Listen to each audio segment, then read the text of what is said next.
Alrighty, everybody. Welcome on into the Central Committee stream with your host, Mike from PA. We are live once again. I hope you're doing well. The libs are going crazy for the Venezuelan girl boss who got the Nobel Peace Prize. I mean, yeah.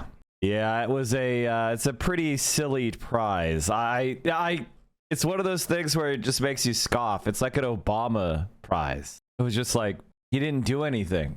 Like, she didn't do anything. Like, what are you talking about? How is she getting a Nobel Prize? She didn't do anything. Oh boy. Well, today is Friday, chat, which is great. Could I do a TLDR? TLDR is Hassan as a dog. It yelped once on stream when he was saying, "You need to go to your bed. My mom spoils you too much." And then people invented the idea that he had a shock collar and that he was shocking her to stay on her bed. That's it. And it's not true. But people ran with it. That's it. One of the things that I think everybody should understand about these types of situations is generally you're never going to win the conversation by trying to focus 100% on the facts. That being said, I do think it's important to have counter arguments, right? It's important to have counter arguments. I think for those of us who understand this is false, we should go out of our way to correct it. We should speak out against it. We should, defend Hassan any place where it's being brought up. That's, especially if it's outside of the usual circles. But I think you also need to understand that the more important thing to learn during these slander campaigns is who are our enemies. Okay, are there any people that we were acquaintances with or that we were generally friendly with that are jumping on this bandwagon, right? Like, that's the thing that you should really take away from this, and you should remember it and not be delusional about it. Vanilla Mace talks about Hassan and Kaya. Yes, I saw the Hassan. It makes me want to go like this. Because it's a lie. Fucking down. Well, not y'all, but WASMR. Oh my fucking. It's disappointing you didn't wish happy Hanukkah to Jewish people. Oh, is that going on? It seems early, huh? It seems early to me. Drives me. Literally, okay, so there's a video of Kaya, Hassan's dog, sitting in her dog bed, and did the Vanguard apologize yet? Fuck no. Fuck no. They're my enemy. And next. They're assholes and they're my enemy. I mean, I didn't make them that way. I didn't do anything. I just told them they're assholes for spreading a lie about Hassan. You know what I mean? Like, they didn't expect you to ratio them. Yeah, I know. Because they're Vosh fucking orbiters. You know, there's a lot, like, on YouTube, people who are on YouTube don't really know who I am. Or if they do, it's from, like, the people that hate on me, right? Like, my YouTube presence is nil. Because YouTube is very much botted. And when I say botted, I mean controlled. If you are a left winger, they do not want your shit to pop off. Like, period. My first post on TikTok popped off harder than many attempts on YouTube because YouTube pushes you toward right wing people. That's just the reality. Aren't the Vanguard people who are on MR a lot? I don't know. I don't know. I guess so. I don't know. They were very eager to spread Hassan misinformation and then trash me. So I don't really know. I don't really know why. I mean, you tell me. It's insane to me how out of proportion this whole thing is. It's not great. You have to understand something, Rosaris. I'll explain why it is. Most of the people pushing this shit use shock collars or would use a shock collar. I want you to understand that. The people that are most eager to push this don't care about animals. Why this gains traction is because when you're a leftist, you're arguing that the world could be a better place, right? Like, that's the number one thing. So when you are a left winger, you're saying the world could be a better place and people are good. That's fundamentally our worldview, right? And so right wingers and people who support the status quo, they say, no, this is the best possible world, and any attempt to change it will actually backfire. That's really that's the disagreement between conservatives and progressives in a very general sense. Conservatives say there is wisdom in our ancestors and in the people who came before us. Even if we can't prove it empirically, it is the height of hubris for you to think that you could change the world and make it better without understanding the home one, the home yarn, the tradition, etc. Tradition is tradition because it works. That's basically the conservative argument, right? And anything that disrupts that is risking destroying what we have, because it's much easier to destroy than it is to build. That is the conservative argument. That is the steel man conservative argument. That's me trying my best to make conservatism sound reasonable, right? That's as good as it gets. You're welcome. Now, progressives are people that say, no, the world is full of misery and pain, and it's unnecessary, and we know how to fix it. And we know about science, we know about medicine, we know about engineering, we know about human psychology, we've learned a lot of things, and we could deploy those things to change the way that we live into ways that are going to be more in ecological balance, because the way we're living now is not sustainable. It's a bubble. It's an ecological bubble. It's an economic bubble. There are billions of people living in poverty. We can't keep going like this. We have to change. But luckily, we know how. We know how to make solar panels. We know how to make high-speed rail. We know how to build apartment buildings. We know how to clean up the environment. We know how to build in more ecological balance the natural world. We could raise everybody's standard of living, and we could protect the ecological diversity of this planet, which is what its true beauty. We could have it all. That's basically the progressive point of view, which is we just need to coordinate ourselves for the collective interest, and we need to overturn those institutions and individuals who are profiting from their position. That's basically the leftist argument, right? Why am I getting so philosophical with it in response to Hassan Dog fucking Misinfo? Because Hassan represents leftism. Hassan is the largest representative of leftism on the internet, period.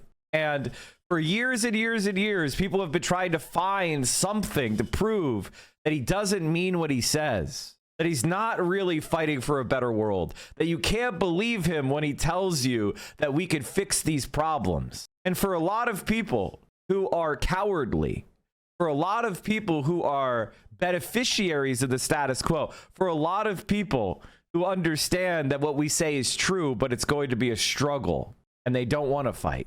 These people look at Hassan and they are desperate for a reason to ignore his words and his arguments, and they are desperate to tear down the community that he has built and the reputation that he has built. And so a lot of people who don't give any shits about dogs or any of that, they spread this as a way of discrediting Hassan. And then there are the dupes, the kind of Redditors, basically. We all know Redditor millennial, I love my doggo. Okay, like we get it. I love my doggo too. Okay, so you trick the rubes around that political project, and then it just becomes a meme. Then people start cracking jokes, and the memes don't have to be true. They just have to be funny. But once you have the context of Hassan is accused of shocking Kaya, even if Hassan proves he didn't shock Kaya, we now have a universal idea that we're all grappling with. The conversation gives fodder for memes.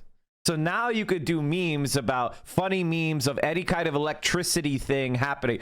You could do memes where Kaya is shocking Hassan. You could do memes where, it's really over the top what Hassan is doing. You could do comedic exaggeration, because we're all familiar with a unifying argument over whether Hassan shot Kaya or not. So now you could do the memes, and the memes give it a life of their own. This is not a conversation about truth. This is a post-truth world we live in. And I want you to understand that sometimes we do this kind of shit too. It's not like we're any better. Like, for example, the couch fucker meme with JD Vance, right? Like, that was based on fucking nothing. That wasn't true. But people spread it around because conservatives are so fucking annoying about sexual propriety, right? So it's funny to imagine a conservative doing something depraved like fucking their couch, right? And JD Vance looks like a guy who masturbates a lot. Like, I get it. Like, there is an element of truth there. And then the memes took off. And so now he's forever a couch fucker, even though there's absolutely no truth to it. And now Hassan is experiencing something similar. Now, one is the vice president of the United States, and one is a Twitch streamer guy. Like, it's one thing to speak truth to power about a guy who holds tremendous power over us and make fun of him so that you can say the emperor has no clothes. That's fine. But when you're just discrediting an advocate and an activist based on lies, and they are really pathetic lies. Kaya is adored. Kaya is well cared for. Kaya is, and this is the other element, chat. It's a class element. Hassan is a wealthy guy. And one of the things that people do when they're wealthy is they spend their money. And one of the ways that Hassan spends his money is ensuring that Kaya is an extremely well-trained dog. And I want to be completely honest with you, chat. In my life, I have only encountered 1 or 2 times when somebody had a more well-trained dog than I do. Meaning most people's dogs are completely untrained. They're lucky if they do sit on command. If a dog comes when called, that's a fucking miracle. So when you have a dog like Kaya, who's not just like moderately trained, but extremely professionally trained, looks weird to a lot of people who don't know how to take care of your dogs. Because you don't have to trade up your dog to own a dog. You don't have to trade up your dog to own a dog. The dog could just chill. And as long as they have a good temperament, as long as you keep the doors closed and the backyard fenced, they don't really need to be that well trained. They could still be your companion and your friend. And dogs are very intelligent. And they will pick up on some commands just pretty much on their own. So like seeing Kaya as disciplined as she is surprising to a lot of people. And they have a conspiratorial response, which is she must not be well trained. She must be getting abused. So you have a lot of elements there. It's like, one, Kaya is well trained. Most of these people have never seen a well trained dog in their life. 2, it is just it's a political attack against the left, because for the left to work, people have to be really good. That's the narrative, right? The conservative narrative is leftism sounds good on paper, but people just aren't that nice and good. So whenever you build a system that relies on people being nice and good, it's going to fall apart because there are bad people in the world and they'll exploit it. And the leftists are naive. That's basically the conservative argument in a nutshell. The conservatives have never talked to me and they don't understand. Trust me, I understand that 5% of you are fucking scum. Don't worry, I get it. I understand what a sociopath is. Doesn't mean you all need to be destroyed or anything. It's just that sociopaths needs extra attention. They have to be trained up to become pro-social. And then we could sit them, we put them on the wildlife firefighter or surgeon or, astronaut, high risk job. If we just let sociopaths rot, well, then they turn into corporate CEOs or you know what I mean? Or ICE agents. Now, I happen to know something. Hassan doesn't abuse Kaya.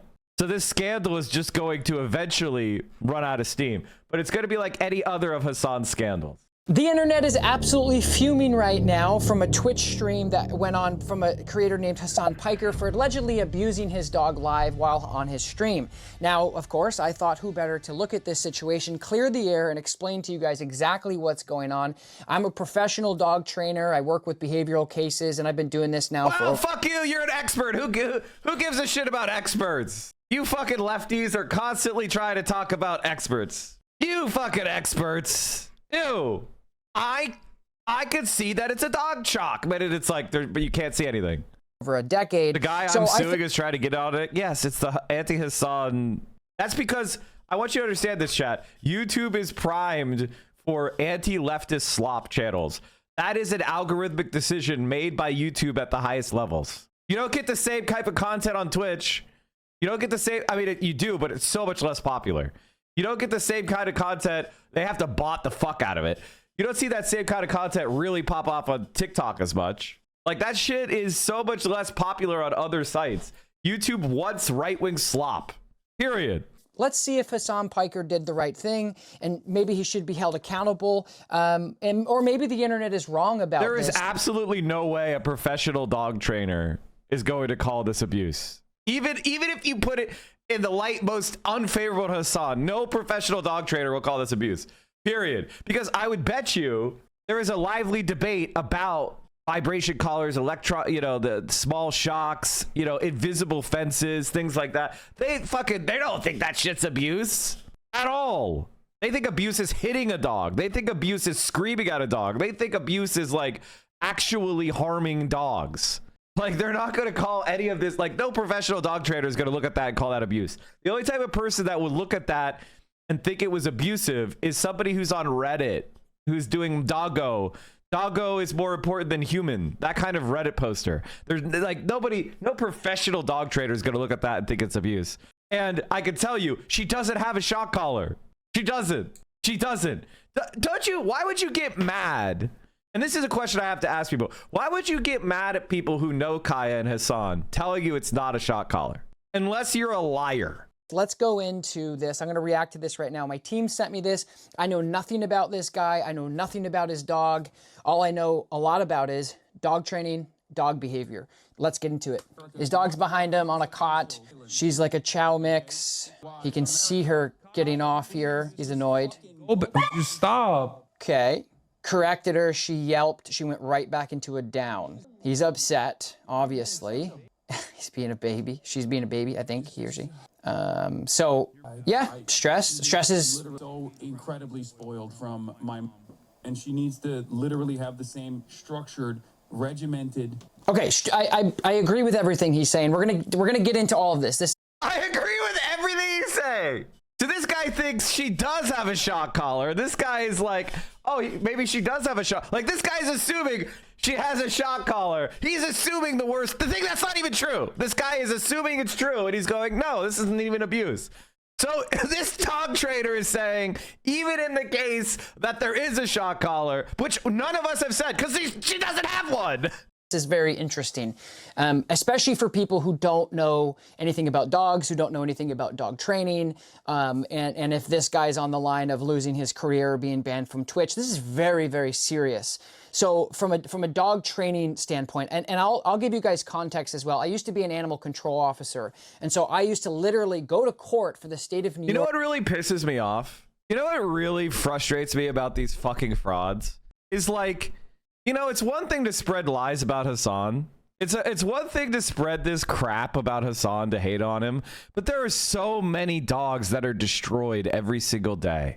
There are so many dogs that are destroyed every single day. This is what pisses me off, is like, I just saw a bunch of black Labrador puppies get turned into like a pound or like, a sanctuary or adoption agency that I follow. And it's like, imagine if these disgusting lying scumbags spent even 1% of the energy they're spending on spreading these lies to like help animals. It just pisses me off so fucking much. And did you know that like this happens all the time with Labradors? Is like the original Labrador is a black lab. The other colors are like the rarer colors, like a blonde lab or a chocolate lab. Those are the rare colors. A real Labrador Retriever is black. Now I know people are going to be like, "Oh, Mike, they're all Labradors." Yes, they are. My family has a blonde lab. I love labs of all colors. But the reality is that this is true. People discriminate against black dogs. Mike, why are you feeding the goblins? You're giving them oxygen.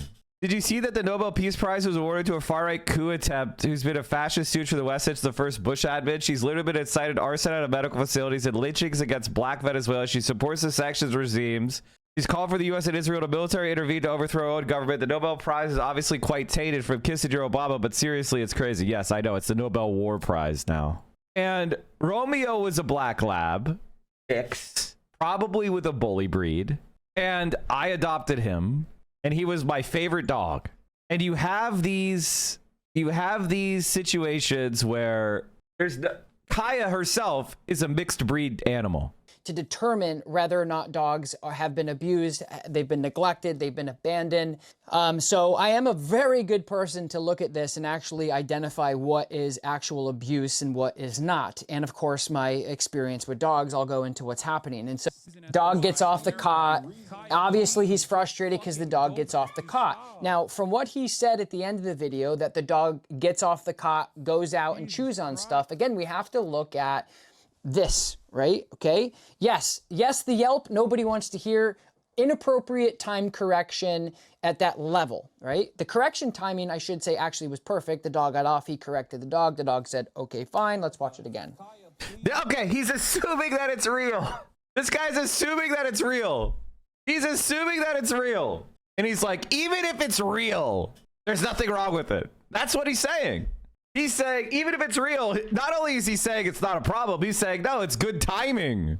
Reaches the e-collar, correction, dog said, holy crap. Guys, this dog has already forgot about this.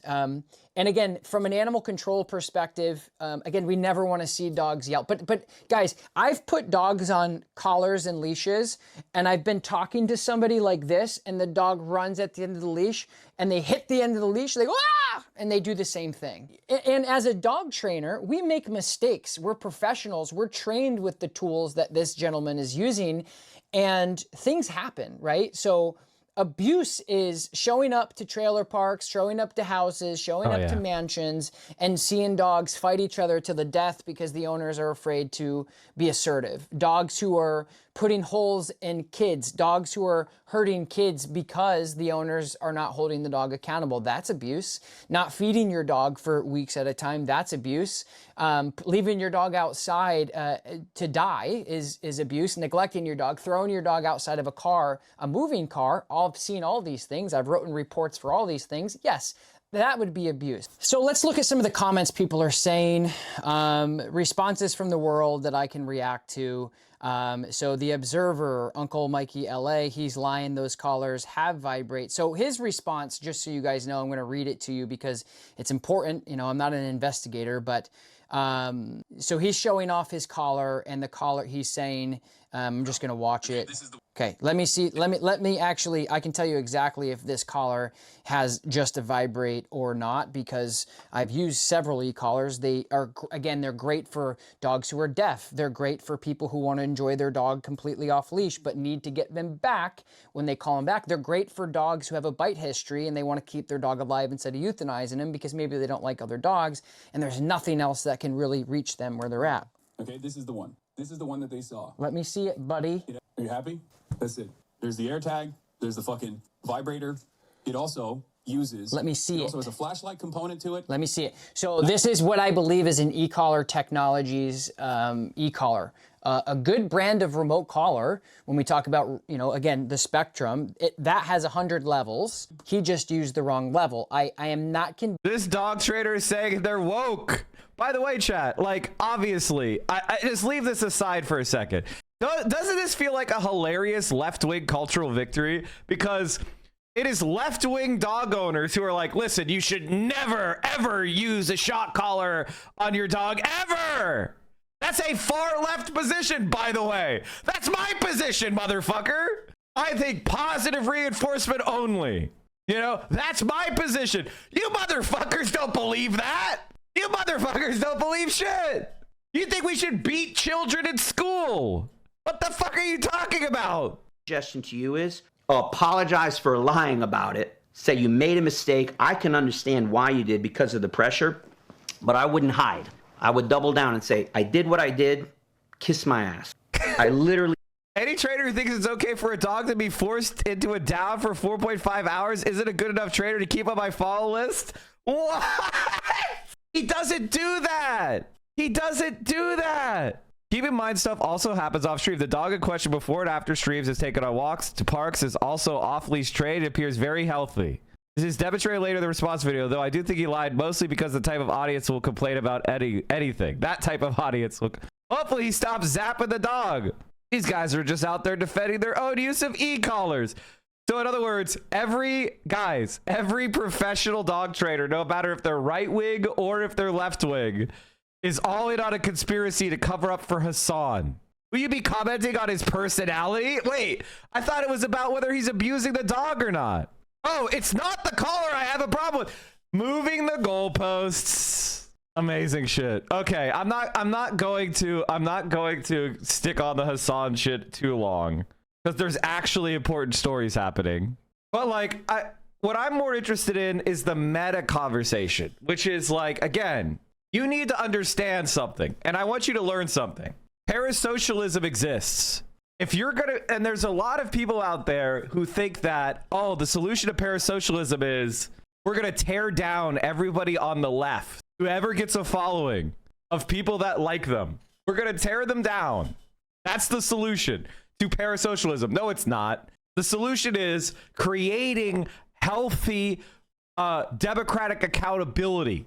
And that doesn't mean ripping someone down and deplatforming them because they made a mistake. Like that's what's so crazy about this, is it's like Hassan didn't do it. They made it up. And then when people correct them for saying, hey, you made that up, they move the goalpost to, oh, well, here's another example where Hassan did something bad with dogs 10 years ago. So you were comfortable with lying, and now instead of moving on, you're going to try to push another thing?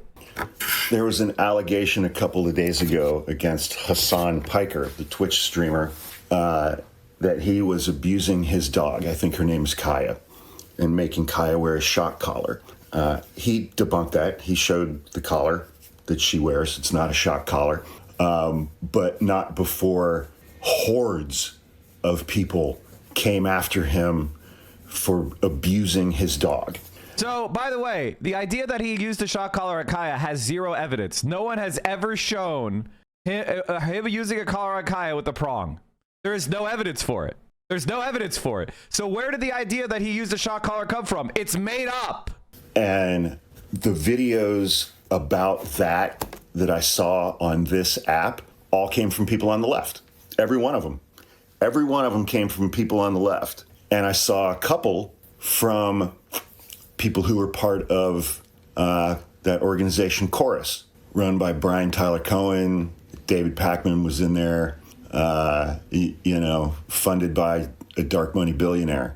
And, people, I think, have rightly called into question how much AIPAC type influence has been exerted over that group. Not AIPAC specifically, but that kind of thought process of not talking about Gaza Strip, not talking negatively about Israel, not talking about free Palestine. And who is the person who speaks out the most loudly about those things on the internet? Hassan Piker. And now, even though he debunked the claims that he abuses his dog, I've seen some Chorus creators going after him for that, with, I think, ulterior motives. And now we're learning this morning that Israel is already changing all of the terms of this ceasefire agreement that was put in place yesterday. They pushed back the timeline on it after Palestinians were all out in the streets inside the Gaza Strip celebrating a ceasefire. And then Israel continued to bomb them, unarmed civilians. So, but if there is one thing that you can always count on from the left, is that they are going to attack other people on the left. By the way, this is not true. I want you to understand, this is absolutely not true. This is not true. In fact, this is a right-wing propaganda argument. Now, I know he's saying this, and I know a lot of us say it. I've even said it, but it's actually not true. It is the incentives of social media to be disagreeable. That's the situation. It is, and I'm a disagreeable guy, so I get it. But it is the incentives of social media. But by the way, I'm disagreeable, but I'm not disagreeable to people that are doing the right shit. I'm only disagreeable to people that don't talk about genocide, that try to cover up human trafficking. Like that are Democratic Party politicians that are trying to block Medicare for all or take corporate money. And the reason why left infighting is a thing, it's because there's a contradiction in leftism. There's a contradiction in leftism. And there's only been a few forms of leftism that have figured out how to resolve that contradiction. And that contradiction is we must act collectively, but we believe in democracy. That's the contradiction of leftism. It is we believe in democratic governance. We believe in democratic decision making, but we have to act collectively in order to achieve our goals of overturning capitalism. So how do you resolve that contradiction? And the other contradiction of leftism is making decisions is a hell of a lot more enjoyable than carrying them out. That's another point. I'll give you an example of what I'm talking about. I could say, we need to build high-speed rail. Damn, that feels really good to say, right? Hell yeah, great decision. Let's build some high-speed rail. All right, how many of you have ever worked on construction? How many of you have ever worked on road construction or rail construction? How many of you have ever wielded a jackhammer? How many of you have ever actually dealt with hot patch or concrete work? How many of you have ever leveled raw ground? Now suddenly it's a little different. Now it's a little bit different. Say we should build high-speed rail versus getting out there every day at 5 a.m. and turning a shovel. That's a little bit harder. That's a little bit different. And that's the contradiction. It's a lot of fun to talk about this shit. It's a lot of fun to imagine this shit. It's a lot less fun to actually get out there and do it. That's just the facts. Revolution is a hell of a lot more fun to imagine than it is to carry out. Because you know what you think about when you think about revolution? You think about that cathartic moment of victory. You think about red flags flying over every fucking building, right? You think of this moment, you know, you think about the moment when every flag on the aircraft carrier is a fucking red flag. That's the moment you think about. You're like, damn, that's sick. You think about the moment, where the fuck is the aircraft carrier? Why could I not get, where's the aircraft carrier? Bro. Okay. Hold on. We're just going to have to play this. You think about this. You think about standing in this room, right? Amber is sickle, flags going everywhere. This isn't even the best one. You know, you think about, hold on. Let me just go onto my Twitter real quick because I have the perfect video for this. I have the perfect video to explain what people imagine revolution to be. Hold on. Let me just, okay, here, boom.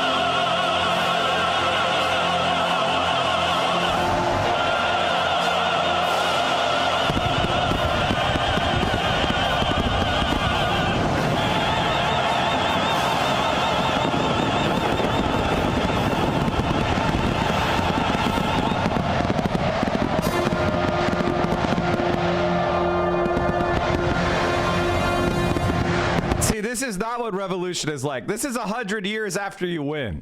This is what revolution is actually like. Hold on. This is what revolution is actually like. Where the fuck is it?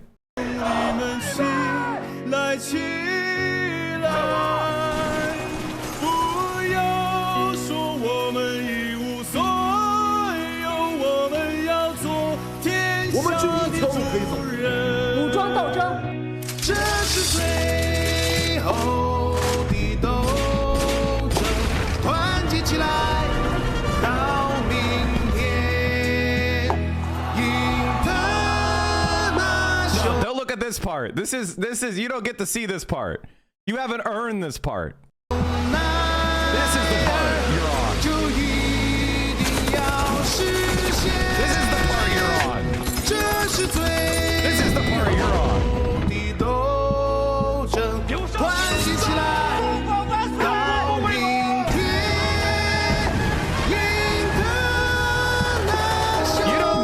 You don't get this part. You didn't earn this. You didn't earn this. That's the problem with online leftism. We all like to spend our minds time thinking about and imagining the instant gratification, the iconography of revolutions that won. What the fuck did we win? We didn't win shit. All right, let's see what Vanilla May said. She's sitting in her dog bed and Hassan's like ranting about something, and then Kaya gets up and he's like, Kaya, like lay down, like lay back down. And then Kaya, like what? And then like whatever, Kaya lays back down. And then Kaya, you're spoiled because of my mom. And then all the fucking Hassan, like people that want Hassan fucking dead, were like, he used a shot collar and he's abusing fucking dog. And then everyone's just like doing all this. Everyone is literally, and it's not even the fact. It's just like the fact that people are going through these. I'm seeing these insane lengths about. Like the lengths that people are going to see, they're like editing his picture and turning up the fucking contrast where he showed the collar to be like, no, look, he put tape over it to, hey, why do you, and it just, it blows my mind when people care so much about something like that when there's so many worse, more ridiculous fucking. Well, they don't care. They don't care. What happened is they got duped, right? They got tricked by a right winger, right? They got duped. And if you've ever, and I deal with this every fucking day. I deal with it every fucking day. In fact, it's boring to me at this point. It's fucking boring to me at this point. And I don't know that there's a good strategy. I think as I'm getting older, I still fail on this, on the other, like, God, I wish I could tell you about how badly I failed, like, this week talking to someone I like. You know what I mean? Like, God damn, like, if I could tell you how badly I fuck up persuading people in a regular basis as somebody who does it all the time successfully, I still have horrific fumbles of the worst type. I still do critical fails. So when I'm talking about when people are tricked, and when they're emotional plus being tricked, it doesn't matter. They're emotional plus they've been tricked. So if you to untrick them, they still have their emotions. Emotions are not a like switch that you flip. They are a hormonal surge in your brain. Like, so you feel this hormonal surge. I could take away the bad thing. I could take away the stimulus. I could disprove the belief that led to that hormonal surge, but the hormonal surge is still inside the brain, pickling it and cooking it and rewiring the neurons. Like, that is legitimately it. And so, like, we go, hey, it's not a shot caller. Nobody, and then we have a conversation like where you were told it was a shot caller, you were lied to and manipulated by a liar. And doesn't it, you should probably be a little bit more irritated that you got tricked, right? Like, why are you so willing to humiliate yourself by being tricked? Why are you so addicted to being lied to? Why aren't you irritated by that? Also, too, as somebody who's met fucking Kaya, because all these people on the internet, I'm like, I fucking met that damn dog. That dog is like the sweetest fucking dog ever. She's like the happiest girl in the fucking world. And the same people that are probably like, Hassan's abusing his dog. Bitch, your fucking dog is in your fucking stuffy ass 78-degree apartment all day long while you're at work for fucking 10 hours a day and you don't keep the fucking AC on and your dog is pissing and shitting all over the fucking floor and it smells like hamster fucking hospital in there. Okay? So I don't want to hear it. And then people, I'm like, girl, that dog lived better than me, okay? Let me tell you something. That fucking dog lived better than me, okay? Like, that dog, I mean, that's the real crime. The real crime is that dog lives better than billions of people. Living lavish. Like, y'all wish you lived Kaya's life. Like, it's that dog is spoiled like a fucking motherfucker. Oh my god. Yeah. She's such a well-behaved dog, and people were even if you desensitize from that, doesn't change the abuse because there was no dog shock. The problem that you have is the problem with your argument is that, first of all, you're on an alt account, a fake account, which is just get out of here. Get your main account in here. SSSSSDQQQSCD2. Get a real account. Don't come in here with your alt account, you fucking pussy. Hop on your actual main. And you are in an environment of misinformation. And I think it's kind of a perfect storm where it's like people have a sadistic, cruel impulse and it comes out the most on the internet. But in order for people to, exercise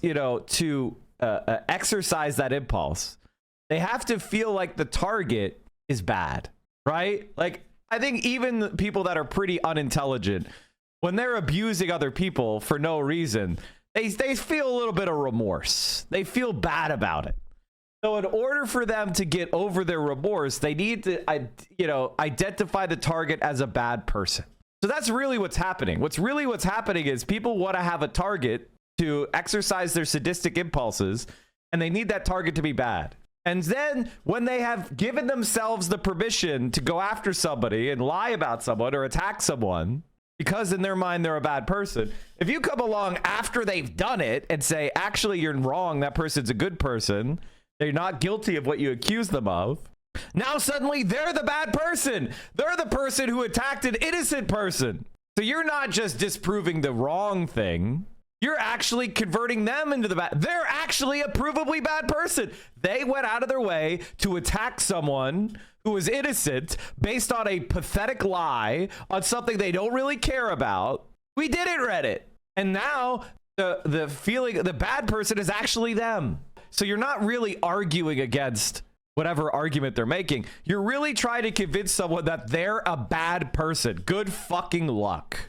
Good fucking luck. Fine. Sorry the left is so toxic. No, it doesn't bother me. Like, there's plenty of people that use that kind of stuff against me. Like, I really, I don't, this is going to sound really bad. I don't even really view them as people. I don't. I view them as like animals. And so whenever an animal gets angry at me, like a dog barks at me, do I really think to myself, am I doing something wrong? Am I a bad person when a dog is barking at me or a raccoon hisses at me? No. I just think to myself, it's a stupid fucking dog. It's a raccoon. What do you expect? And so I don't even really think about them as people. I mean, if a dog is barking at me or a dog is or any animal is like communicating that they feel threatened by me, I will think to myself, am I doing something threatening to the animal? I will try to empathize with the animal is thinking so that I can avoid having an aggressive incident. I don't want to get bit by a dog. I don't want to have to fight off a dog. Hey, Sniff It Jay, thanks for the raid. You know what I mean? Like, that's just a weird point. The left are animals, not people, is a crazy point. Also, God, remember when I used to call these guys right-wingers and people would disagree with me? Remember when people when I would be like, oh, Asmongold, that's a right-winger. Charlie, that's a right-winger. Esfond, that's a right-winger. People would be like, no, Mike, you're wrong. I'd be like, no, it's not that I'm not saying hate the guy. It's just he's saying what he's saying because he's a right-winger. The guy who had the Make Azeroth Great Again Trump cutout is probably someone who doesn't mind Trump. You know, you can't be apolitical and own a Trump cutout. How did you fall for that, by the way? That's crazy work. And that's really the reason that's why it doesn't bother me. I'm sorry to say. A painter used to think the same. Really. Listen, the only difference between me and most people is that I say it. That's what I think. It's fine. Sorry the left is so toxic. No, it doesn't bother me. So wait, like he's basically saying he agrees with Hitler, that the left are not people? One of the things I like about Asmongold is he's actually like, you can't underestimate the power of being a midwit. The power of being a midwit. Be like, well, that's what happens when you do shock therapy. He's literally like the sweetest dog ever. She just listens to whatever he says. Like when we were recording the Fearan podcast, Kaya was just like fucking walking around, and then she would come in the room and like lay on your feet and then go do her thing. Like she's not like, why does he force her to lay down for hours though? He doesn't force her to lay down. It's like the same thing where a lot of people go to, like when people go to work and they put their dog in a crate. It's the same thing in the sense where like he has the place command and he's streaming, she lays there for like a majority of the time, and she also has joint problems. He said that he doesn't want her to lay on the floor, and because the bed is like better for her. And she's not like one of those dogs that's like super hyper. But yeah, so I'm like, she's just kind of like a chill dog. She would just fucking lay there. Some very strange things are happening in China. They are becoming very hostile and sending letters to countries throughout the world. They want to impose export controls on each and every element of production having to do with rare earth. Wait a minute. Oh, wait. Is the U.S. getting a taste of its own medicine? The U.S. is getting a taste of our own medicine? That's hostile now, I guess. Having to do with rare earths and virtually anything else they can think of, even if it's not manufactured in China. Nobody has ever seen anything like this, but it would essentially clog the markets and make life difficult for virtually every country in the world, especially for China. Why? They have the rare earths. What's going to be difficult for them? We have been contacted by other countries who are extremely angry at this great trade hostility, which came out of nowhere. Our relationship with China over the past 6 months has been a very good one, thereby making this move on trade an even more surprise. What are you talking about? You threw tariffs on them right away. What are you talking about? I've always felt they've been lying in wait, and now, as usual, I have been proven right. There is no way that China should be allowed to hold the world captive. But that seems to have been their plan for quite some time, starting with magnets and other elements they have quietly amassed into somewhat of a monopoly position.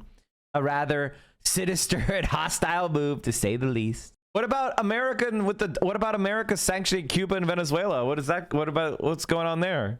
What's going on there? A rather sinister and hostile move, but the U.S. has monopoly positions also much stronger and more far-reaching than China's. I've just not chosen to use them. There was never a reason for me to do so until now. The letter they sent is many pages long and details with great specificity each and every element that they want to withhold from other nations. Things were routine are no longer routine at all. I have not spoken to President Xi because there was no reason to do so.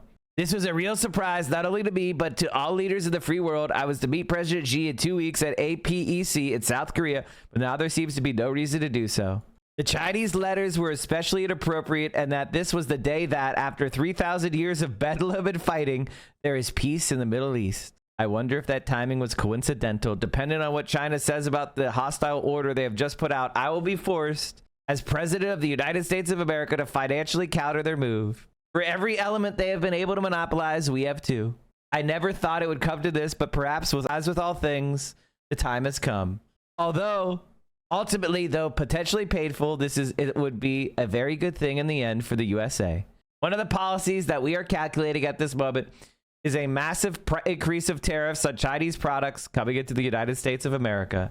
There are many other countermeasures that are likewise under serious consideration. Thank you for your attention in this matter. Donald Trump Jr., President of the United States of America. Taco Trump. Taco Trump. Taco Trump. No one believes he's actually going to do anything. AI power demand is forcing coal revival. Hey guys, coal revival? I thought China was bad for burning coal. Wait a minute. Okay, let's finish Vanilla Mace. We'll do Ray and then we'll move on. And like big dogs like that are just and then also people who are like, well, he's on stream so long every day, and then the dog just has to lay there all day. I'm like, and what about y'all's dogs when y'all are at work? Like, what? I'm like, and then as soon as fucking he gets off the stream, I'm sure that he goes and does shit with the dog. Like, it's also not even true. Kaya gets up and leaves all the time. That dog lives better than half of y'all. Like, legit lives better than me, bro. Like, right, 90%. Yeah, and his family like takes her out and shit. Like, the dog is, and the people that are posting these things, like, literally, like, they're just like the people that you would expect to just anti everything. I'm like, show me your dog. Show me your stank ass dog that you haven't taken to the vet in fucking 14 and a half years, whose teeth are rotting out of its mouth. And when you tell it to sit, instead it jumps on the couch and licks somebody's face. Have you ever met a ferret? I've never held a ferret. I want to hold a ferret. Okay, this is shaking my Vanilla Mace lore. What do you mean Vanilla Mace has never held a ferret? If there was anybody on TikTok that I would say that's a ferret adorer, it would be like, I'm fucking shook. What's it? Hassan ain't here. We good? But it just irritates me because it's the same thing where it's like it irritates me in the sense where it's like people are like, why do we go so hard? Like the lengths that I've seen people go to try to prove this are so, it's like, y'all don't like do this with the Jeffrey Epstein fucking files. Like, why are we like literally, like, I'm like, holy fuck, like, why are we doing this? Like, come on, can we do this to something that's like important? Like, damn, like, let's fucking let's do this to, oh my god, like, do this, yeah, literally. I'm like, let's do something else. That's what irritates me more than anything. Like, when anything, like, mad about the wrong thing. Yeah, literally mad about the fucking wrong thing. All right, Vanilla Mace, queen as usual.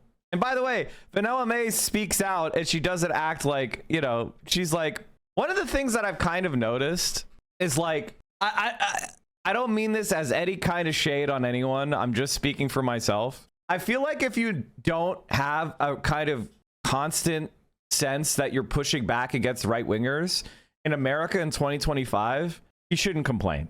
Like honestly, this country is a fucking fascist cesspit. If your life is nothing but rainbows and unicorns and you're a multi-millionaire and you never have to push back against right wingers, then you're not a good person. Like, I'm sorry, but like, no shade to anybody in particular, but if you're not getting backlash in 2025, then you're probably silent on too much shit. You're probably not talking about anything that matters. And honestly, I don't give a shit. I have seen the Kaya stuff, and let me tell you, Kaya. That's why I admire Ray so much for speaking out on so many things when she could easily just be corpo. Kaya is, well, first of all, the clip did look horrible. The clip was really bad. It was so bad. And it's understandable why everyone was freaking out about it, but I can verify that Kaya is the most loved and spoiled and the most well-trained and best little baby, or big baby, that I have ever been around, and that I have big baby. But yeah, it's kind of crazy. You would think that this kind of outrage, we would have seen it towards like the genocide and stuff, but you know, this priorities in this world are not where they should be. But alas. Some people just want to live a happy and peaceful life with the little time they have on this planet. Pathetic, self-centered, weak, useless, privileged. Oh, it's my country killing people? La-di-da, la-di-da. Oh, are we genociding? La-di-da. I'm doing great. Wow, okay, cool. I'm not saying that you need to join the resistance and grab an AK. I'm just saying maybe, I don't know, perhaps you should use that privileged life you have to say, hey, if you're a supporter of this stuff, I'm going to support the people that are fighting against it. I'm going to say this is wrong. We shouldn't be doing this. It's herd mentality. I mean, I think from the clip, it's understandable why people were very concerned. Just knowing Hassan and knowing like how well, not all of us have a way to make six figures while being morally perfect. First of all, I would never claim to be morally perfect. I fuck up all the time, number one. Number two, I'm not saying that you need to like quit your job and live like a hermit. I'm not saying that, or a mendicant. I'm just saying that person said, I just want to live my life and have fun and be joyous. And I'm saying that is different than I'm struggling to survive or I'm putting food on the table for my family. Those are two entirely different situations. One where you're being coerced and the other where you have tremendous wealth and privilege and you care only about yourself. And there are plenty of ways, and ultimately, and I mean to say this, I mean this so that everybody understands it, that eventually you're going to have to pick a side. I know that this is an uncomfortable point, but I'm going to tell you, eventually you're going to have to pick a side. Acknowledging a genocide is regarded as perfect now, yeah. Saying, hey, it's really bad that my money is going to support the killing of 2 million kids. That's too much now. And I hope the ceasefire holds. I hope it holds because it will have proven exactly what all of us were saying. It'll prove exactly what we were all saying. Joe Biden and Kamala Harris could have stopped the genocide anytime and won that election and defeated Trump and then thrown him in prison.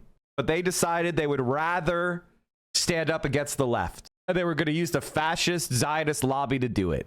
Been around Kaya a lot and him, and I just... The market reacted to Trump's post. It did, but they also believe Taco Trump. The problem with Trump is there's one country in the world that can beat America toe to toe, and that country is China.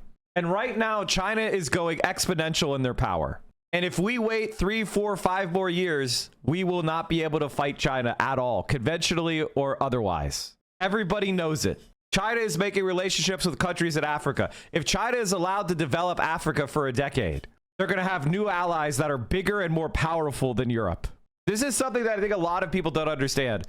That Africa could easily become just as powerful as Europe, and then become more powerful because they have the resources.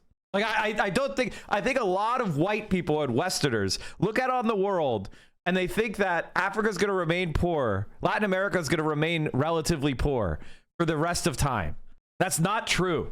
And if you think that, you're probably harboring some fucking racist tendencies that you never really examined. And so if China goes into Africa and Africa gets developed and they build infrastructure and they raise their GDP and they raise their standard of living, what's Europe? Europe is an isolated, cold, fragmented, resource-poor region of the world. Europe will become the poorest place on the planet.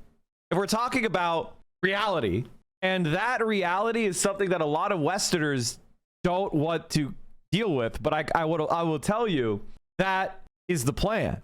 In 50 years, Africa could be richer than Europe. That's one lifetime.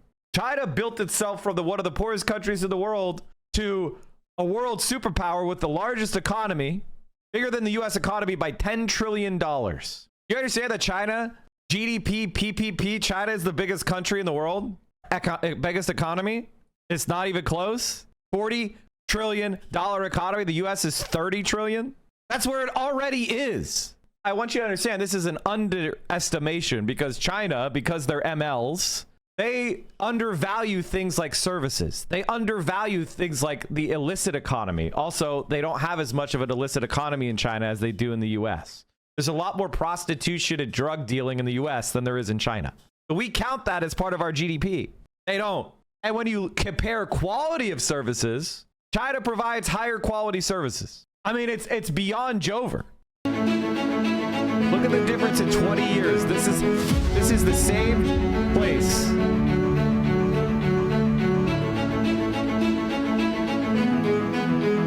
This beautiful doggo, Reddit. Redditor detected. Redditor detected. What does pro-life have to do with Hassan shocking his beautiful doggo? Redditor detected. Wow. And look at how that lake went from having like dirty agricultural like rot, industrial rot, and look how it's being greened. Not only are they building all these cities and developments and highways, but they're also planting trees and greening the space. It's incredible.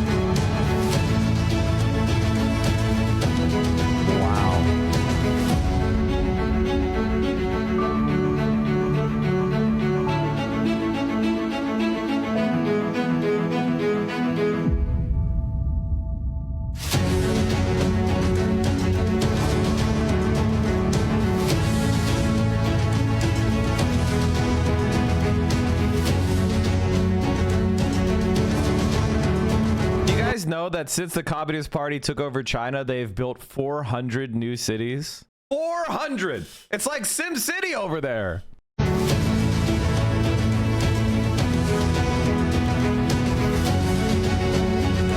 Okay, we did the dog shit. Nobody cares.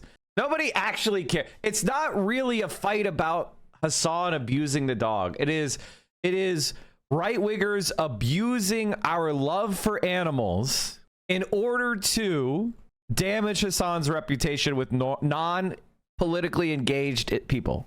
That is what we're talking about. The last thing I want to do to talk about the dogs, which is, let me throw this in the title. H3, Asmin, H3, and Destiny fans attack Maya's animal sanctuary. I mean, that is what's happening. Now, as far as I know, Maya hasn't said anything. Maya has tried to remain neutral on this, as far as I know, or at least is a normal human being. I'm not trying to say she's remaining neutral. I don't think she's come out and said anything yet. So why are they attacking her already? Because they understand that there's no way that she would stand by and let Hassan shock Kaya. The answer was no. Yeah, that's also the reason why they're actively hounding and going after all of my friends. So much so that there's like initiatives to try to like take away Alveus's like accreditation and shit. It's so crazy. Maya hasn't even said anything. And just because she's been around Kaya, insane. I really hate you for how much you're feeding into this. You're making this bigger every time you talk about it. That's true. I really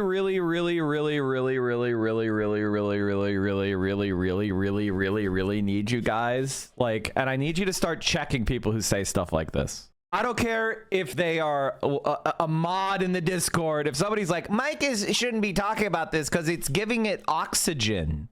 I need you to start checking those people. And if one of my mods says something like that, please let me know. Please let me know. Like, I do not want, like, that's just delusional. That's ostrich brain. Well, if you just ignore it, it'll go away. Guys, if you just ignore it, it'll go away. And then you're giving it oxygen, guys. If you just ignore it, it'll go away. You guys are actually boosting it. Do you think Maya should say something? It's not my job to tell Maya what to say. Personally, I'm going to use my voice and I'm going to say it's not true. It's not true.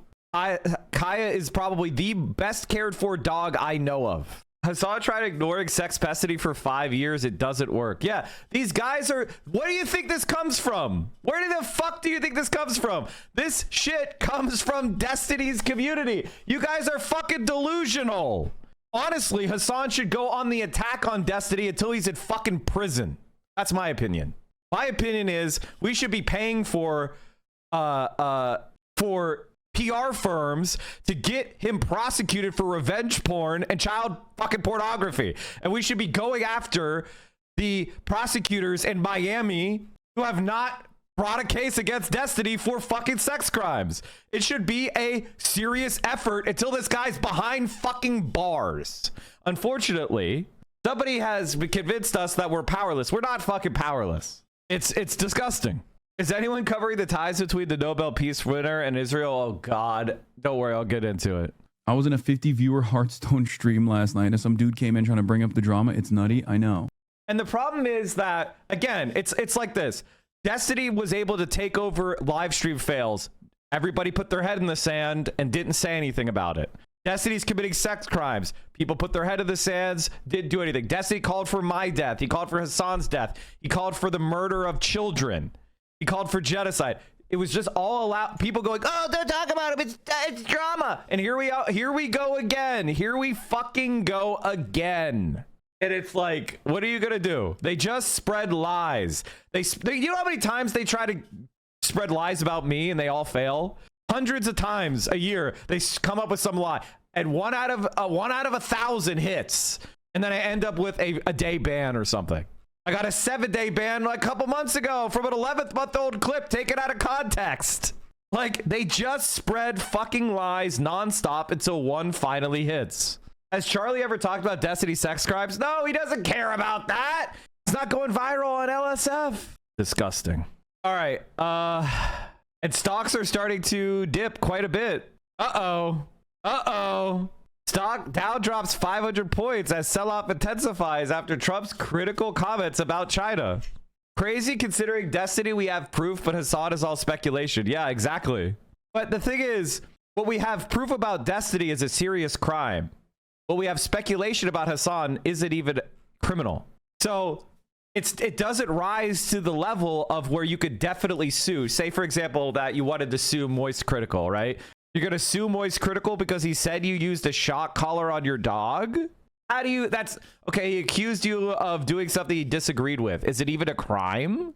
What are the damages? That's why he talks about it. Because even if it's a total lie, we can't hold him accountable for that. It's just a way of chipping at your reputation without actually doing something that is actionable. That's why it's a clear statement of hostile intent, and anybody who does it is clearly your enemy. Because why the fuck would you talk about this unless you were just trying to throw shit on someone? And there's no way for us to get consequences. But if he talks about Destiny, it says Destiny has solicited and paid for child pornography. Destiny has multiple accusations of revenge porn and secretly recording people without their consent. That is an accusation of a crime. That's a serious, real thing. And it calls for the deplatforming of Destiny. That calls for the criminal charges to be brought against Destiny. That's a serious fucking thing. Well, Destiny's part of their greater clout universe. That would be hurting their own clout. They don't want to do that. Are you, man? Welcome. Not here. Not welcome here. Not in the PDX, buddy. Not in the 503. Apologizing. You apologize? Would you like to make an apology? Get the fuck out of here. Would you like to make an apology? Therapy? Do you get help? Your father, I would not be showing my fucking anywhere without. Definitely not in Portland. I mean, my general take is it's like I don't support Andrew Callahan's work. I haven't watched it since he was accused of that shit. But fundamentally, I also don't understand what the long-term, like, the internet brain about what are we going to do as a society, right? Like, anarchists don't believe in criminal charges for rapists, right? They don't believe that we should incarcerate them. They believe in full abolition. And it's like, okay, so what are you arguing for? That we like what's the way we resolve the problem of rapists? And I think that Incarcerating rapists is good. That's my take. You ask them and they eventually just make prisons with extra. I mean, yeah, I know. What are the ethics behind chemical castration? I'm not in favor of mutilation. I don't believe in mutilating people. I don't like chemical castrations. I don't like cutting off hands.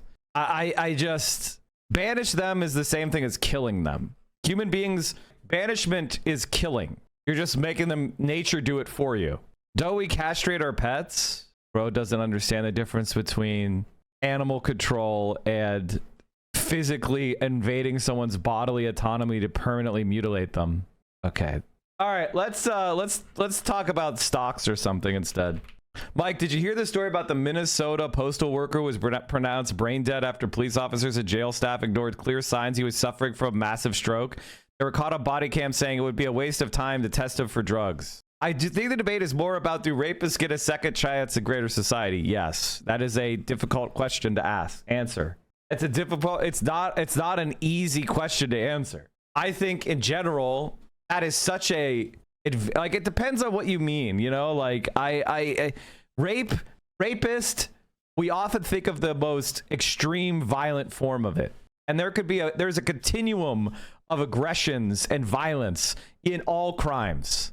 Like imagine the difference between somebody killing someone, because of recklessness or because of a mutual fight they were having. Like say you go to a bar and two guys shove each other and one throws a punch and it connects really well. The guy falls down and hits his head and dies. That's a killing. That's a murder. And then you have a fucking psychotic freak who kidnaps people off the street and tortures them to death over the course of weeks, right? Like those are two different types of acts. Wouldn't you agree? And that is fundamentally the difficulty with any kind of criminal justice system is how do you deal with the continuum of offenses that people can commit against each other? And I think we would all agree that the first guy should probably and could probably be rehabilitated. And the second guy is a much greater threat to society and much less likely to be rehabilitatable. No, we haven't talked about the Nobel Prize yet. What about the type of rape Donald Trump was found guilty of? No, that's pretty that's closer to the serial killer than it is to the barroom fight guy. A white man was arrested and jailed for posting a meme on a post about Charlie Kirk. What? Link me that. I don't care that he's white.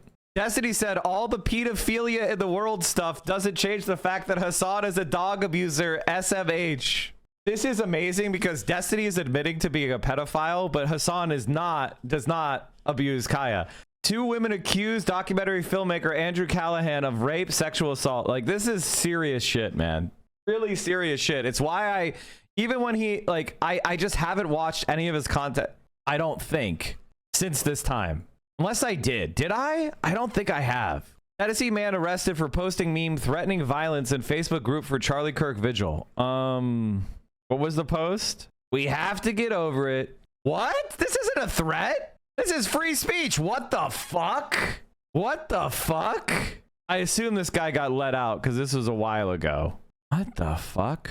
Why do we have no concept of communities that are not free, that are not prisons, but are a place where we put people who are incompatible with society, resume a relatively normal life in a structured environment away from the vulnerable after doing your time? Am I nuts?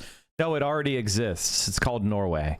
It already exists. This is what I mean, like, I personally think, that having a criminal justice rehabilitation system that is highly humane is the right way to do it. Rehabilitating people isn't sensational. Americans are addicted to sensationalism. This is a massive I completely agree. There are teachers all over the country dealing with mass firings and retaliation over the most milquetoast criticisms of Charlie on their personal social medias. It happened to one of my friends. What the fuck? We really need to make something about that. No one other than President Trump could have achieved the peace that we believe will be a lasting in Gaza. And Qatar played a substantial from the beginning, working with our folks. So I want to thank you for that historic piece. We look forward to joining the president as that gets, it's already been delivered, but as that's formally signed as well. And I'm also proud that today we're signing a letter of acceptance to build a Qatari Emiri Air Force facility at the Mountain Home Air Base. The location will be host a contingent of Qatari F-15s and pilots to enhance our combined training, increase lethality, interoperability. It's just another example of our partnership. And I hope you know, Your Excellency, that you can count on us. No one other. So basically, they're pissed off about the Israeli airstrike, and they say, if you want to keep being our ally, you have to give us better anti-air capability. So, but here's the twist. It's just a normal ghost costume. So, except for like the eye holes are like creepily too close together. That's the only difference. And I know some of you were thinking, it's like when I said the 2 eye hole thing, you're like, dude, there should be like 3 holes in the costume, right? It should be like the 2 and then maybe another one around somewhere. And I know what you're thinking. You're thinking it'll never work. It'll never work because you'll. Wait, what do you guys think about ghosts? Do ghosts have like the traumas of their lives, or are they like an idealized form of the person? Are you the ghost of whatever age you were when you died, or are you like your peak? And if you're your peak, is it your hypothetical peak, or is it the best you ever actually achieved while alive? And is it like an average, or is it like the actual hottest you ever were? Like, I need to know more about like soul and ghost physical form shit. You know what I mean? Or is it like the Matrix where you could like choose what you look like? But then no one would recognize you because many people would probably make themselves way hotter than they were. So if you're ugly forever? And if you're hot forever? That seems unfair. So pretty privilege goes into heaven? Or do people, are you like an orb and everybody kind of knows that it's you? Also, will I keep my personality disorders in heaven? Well, will I still have borderline personality and narcissistic personality in heaven, or are they going to fix that? And if they do, well, then how do you know it's me? I'm so confused about this whole souls thing. I'll go to the Halloween party, and there is only one of us. When we die, we rejoin that. Individuality is an illusion. Well, there's a lot of assholes out there. Can I tell myself to stop sucking so much shit? Can I punch? So if I punch myself in the dick, like the part of me that's Benjamin Netanyahu, like so if I like punch the part of me that's that part of me that's is that me punching myself? I don't get it. Someone will be like, "Who are you?" And I'll be like, "I'm Charlie Kirk," and they'll be like, "You're telling me I'm in the same collective as Asmongold?" No fucking shot. There's nothing that you could do to my soul that would make me Asmongold. There's no set of conditions that would make me into Asmongold. So I don't believe in your unified soul theory. Sorry. She'd be a little more pointy at the top, like it's. Oh my God! Come on, yeah, and the crazy thing about that is like, I honestly think like Charlie Kirk will probably be like the most annoying ghost to haunt you. Like you'd be like, trying to sleep, and he'd be like,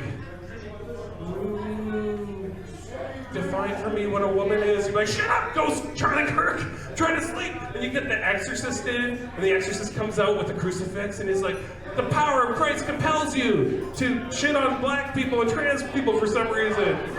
Ghost Charlie, what's the deal? That's what the priest would say. I don't know. I think the only way you would get the Charlie Kirk ghost at your house is you have to get like a really cool black ghost to move in, and then the Charlie Kirk ghost would be like, you can't just come in here and move in here and push me out. Who do you think you are? Only Israel can do that. Like that's what. That's kind of what he would be like. My mom actually was really sad about the Charlie Kirk death, and then she cried about it, and I was visiting her. Okay.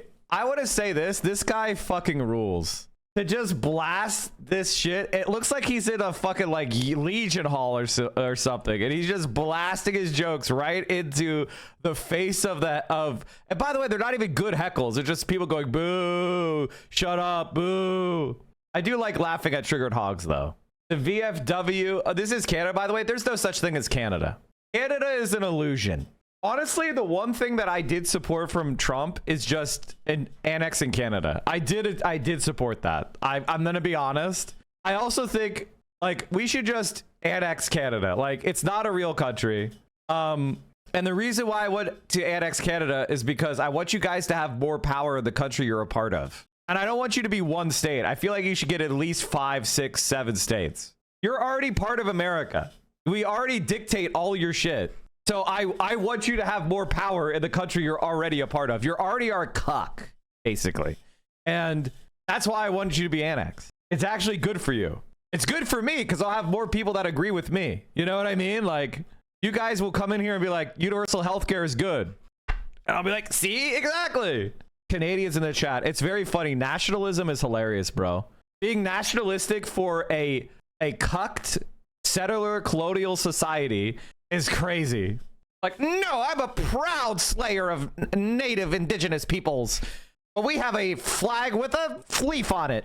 It's like, bro, nationalistic. Bro, nationalistic for Canada. That's crazy. Yes, the fascist occupiers will adopt the socialist principles of the lands they invade. Are you dumb as fuck?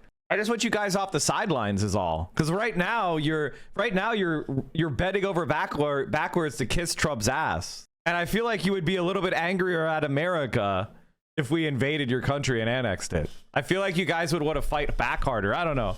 Maybe I'm wrong though. 2 in 10 Canadians would vote for their province to be American if Quebec and AB became independent. I would never vote for Canada to be part of the United. Only 80% say that? Ooh, that's a big number. That 20 is a big star. That's a big number. If the United States offered all Canadians full U.S. citizenship and full conversion of a Canadian dollar and all personal financial assets into U.S. dollars, I would vote for Canada to become part of the United States. 70%? No, 30%. Oh, sorry. 30% would say yes. My bad. They were saying yes. So we only need to move 20% of you, and then it's a majority. No, I'm kidding. I shouldn't even joke about this because people think I'm being serious and they get mad. They don't understand that there's something called dry, straight humor and satire. Like they don't understand that I can speak in a calm voice without going like, I'm doing a joke. I'm doing a joke. They can't understand that. They can't understand straight satire.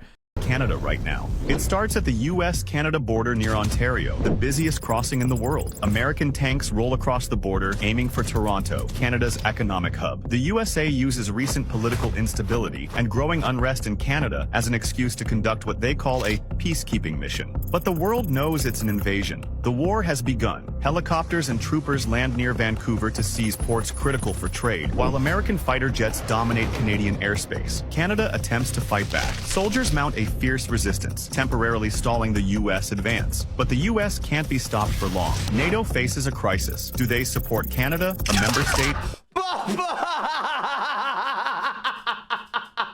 The fact that people think this is a question is funny to me. First of all, if the U.S. were to invade Canada, they would concoct some sort of fucking incident that would give the Europeans plausible deniability to remain neutral. Okay, like, you guys are, come on, this is some basic shit. Or risk fracturing the alliance by opposing America. Meanwhile, China condemns the invasion, sending aid to Canada and positioning its navy in the Pacific. I mean, I find that unlikely. I mean, I think they would condemn it. I don't think they would move their navy there. Russia uses the global distraction to escalate its influence in Europe, threatening NATO borders. The global economy crashes. What does that even mean? Global economy crashes. I mean, that might happen. As critical Canadian exports are disrupted. Protests erupt worldwide, demanding the U.S. withdraw. The U.S. claims their goal is to help a falling ally, but in reality, it's all about gaining Canada's vast oil, timber, and freshwater reserves. As global resistance grows. I don't know. I think it would be more like the Anschluss. If I'm being honest, like, I think it would be more like the Anschluss. It would just be like, it would be like that. The U.S. would be like, okay, we're not gonna try to do any more aggression. This will be the last time. There'll be some fucking peace treaty signed in London where it would be like, the United States, we pledge that we will not seek any more territorial ambition, and you know, it'll be exactly like that. It'll be the Munich Agreement ass shit. There would be some sort of compensation paid to specific Canadians that were harmed. Like, come on. U.S. is starting to run out of oil and climate change following the steps of the U.S. in the Fallout series. The U.S. is not running out of oil, unfortunately. That's not happening. I want you, if you're a person who believes in peak fossil fuels, I want you to listen to the words that are coming out of my mouth. You are wrong. We are not near peak fossil fuels. That's not real. That was a hypothesis, and it's long been disproven. It was disproven 15 years ago, okay? Peak oil is not a thing. We're not running out of fossil fuels. We're not running out of gas, oil, or coal. We have hundreds and hundreds of years of fossil fuels at our current burn rate, which means we could cook the planet many times over. That opinion is an incorrect opinion. It was a theory, it made sense at the time, but it's been disproven. Without data centers, GDP growth was 0.1% in the first half of 2025. All right, somebody told me to watch this fact goose thing a while ago, and I will. Two geese, goose and other goose. Goose finds a fact, solid, verifiable, breadcrumbs certified. Goose holds it out to other goose. Other goose flaps, scoffs, calls it fake bread, and honks louder. Not because other goose hates truth, but because it made them feel exposed, threatened, wrong. And in some ponds, being wrong is worse than being dishonest. Number 1, why facts backfire. Goose thought facts were enough, but brains aren't spreadsheets, they're nests. Messy, layered, emotional. And when you throw a fact into the wrong nest, it doesn't get adopted, it gets set on fire. This is called motivated reasoning. Other goose doesn't weigh info evenly. They defend what makes them feel safe, not what's true, what's familiar. Number 2, belief equals identity. Some beliefs are facts, some are armor. Questioning them feels like tearing feathers off your own wings. Because in many ponds, to change your mind is to lose your flock. Other goose doesn't reject the data because it's wrong. Other goose rejects it because if it's right, they might lose their friends, their family, their entire pond. And that hurts more than a lie. Number 3, shame, pride, and the backfire loop. Other goose isn't evil. Other goose is scared. Because saying, I was wrong, isn't just hard. It feels humiliating. And shame is a loud honk that drowns out reflection. Better to double down than feel small. So other goose stays convinced. Not because it's true, but because it's safer. Number 4, echo chambers and cult ponds. Some geese live in info bubbles. Every honk they hear agrees with them. Any breadcrumb that doesn't gets called propaganda. Just like with cults. We got the wrong prophecy date? No problem. We misread the stars. The real honk is deeper. Conspiracies. Counter evidence is seen as proof of how powerful they are. They're hiding the truth. That's why you're showing me this. Politics. Fact check other goose's favorite goose, and suddenly you're the problem. You're biased. You hate our pond. It's not about facts. It's about allegiance and fear and shame. Also, info bubbles, they don't build themselves. The algorithm sees what riles you up, then serves more of it, spicier, louder, and angrier. Because an outraged goose is an engaged goose, and engagement makes a line somewhere go up. So now other goose isn't just stuck. They're being fed the same fear every single day, on purpose, by a machine that doesn't care about who it hurts. Number 5. That's called capitalism, folks. Like, did you hear about this first kind of thing? Yes, I did see that. What actually changes minds. Facts help, but only when there's room to hear them. Minds change when other goose... That's why people spend so much time. It's very important. That's why people are spending their time attacking Hassan for animal abuse. They're trying to make it... They're poisoning the well. They're trying to make it so no one will listen to him. That's why you have the chorus guys pushing it. They don't give a shit about that it's not true. It's just about how do we make people not like Hassan. It's similar to what people do to me. Like, they do it to me as well. It's like, how do we make people not like Mike? And there's a lot of things about me that are not likable, so it's not that hard. But you get the point.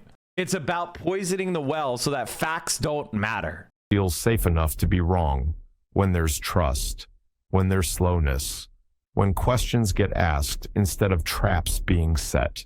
Stories help. Relationships help. Conversations in actual reality help. Gentle curiosity does what yelling never could. Final goose wisdom. Goose has learned you can't honk other goose into seeing clearly. You can only show what it looks like to change your own mind and survive it. Because some geese never leave their bubble.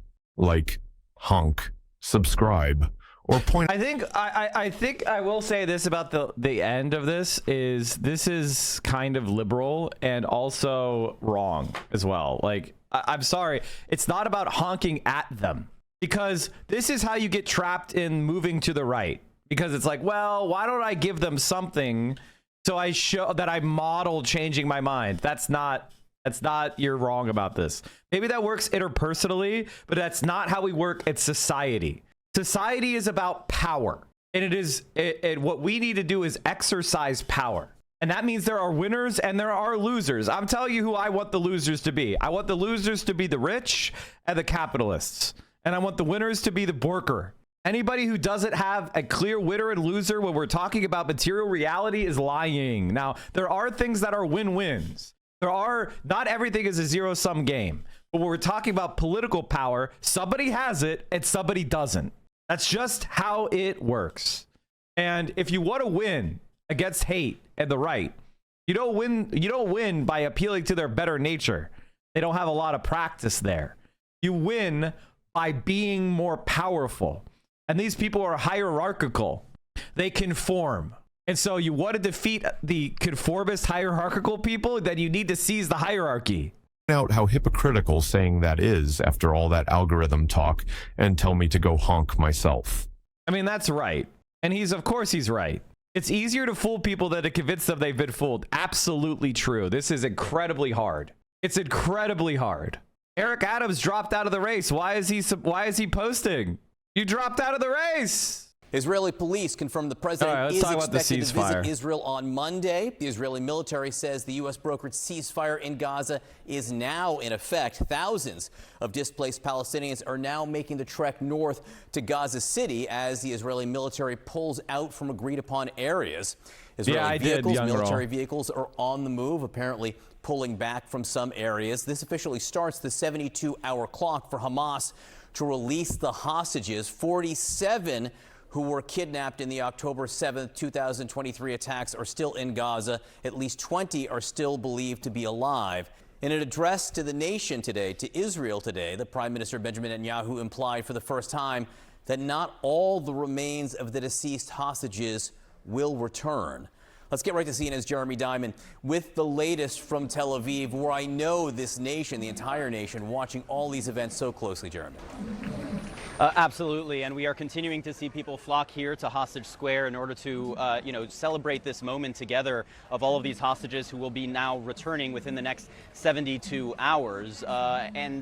We know that timeline has now started because the Israeli military confirmed at noon today that they had completed their withdrawal from parts of Gaza. And once they completed that, that means that a ceasefire, according to them, is officially in effect, and also that Hamas now has 72 hours to return the hostages, which could put the return of the hostages as late as, but perhaps sooner than, Monday at noon. And that also suggests that President Trump's visit on Monday will coincide quite shortly thereafter, or right before the release of those hostages. And perhaps we will see President Trump actually being able to greet some of those hostages. We know, of course, that here in Hostage Square yesterday we saw a lot of American flags in the air, a lot of people thanking and crediting President Trump directly for his role in securing this agreement that is not only going to secure the release of all of the hostages, but according to the president and the mediators, is also ending the war in Gaza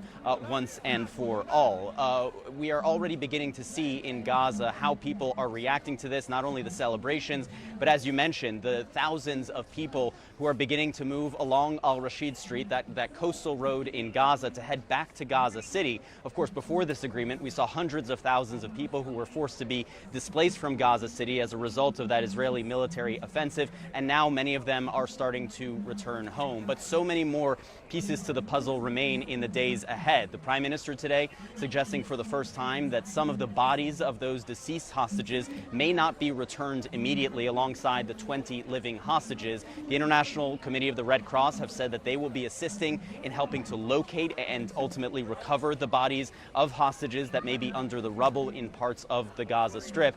And then, of course, there are the next steps to get beyond this first phase of this agreement and actually lead to the kind of final resolution to this 2-year-long war in Gaza. Intense negotiations still happening with Jared Kushner, President Trump's son-in-law, and Steve Witkoff, President Trump's special envoy, continuing to meet with the Israeli Prime Minister, with the Israeli government in order to queue up those next steps. Yeah, every day almost a new milestone here. Jeremy Diamond for for us in Tel Aviv this morning. Jeremy, thank you very much. Now, reaction to the ceasefire deal is pouring in from all around the world.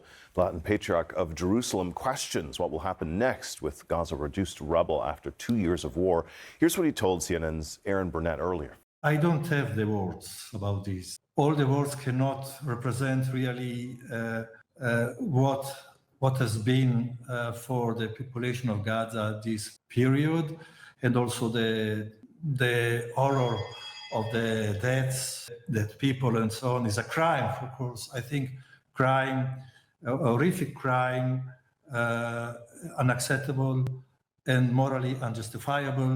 All what we can use, our expression, are not able to anyway to express properly the level of suffering, pain, and also anger within the population. We don't know what is going to happen after the war, if the war will really finish. And everything has to be rebuilt anew.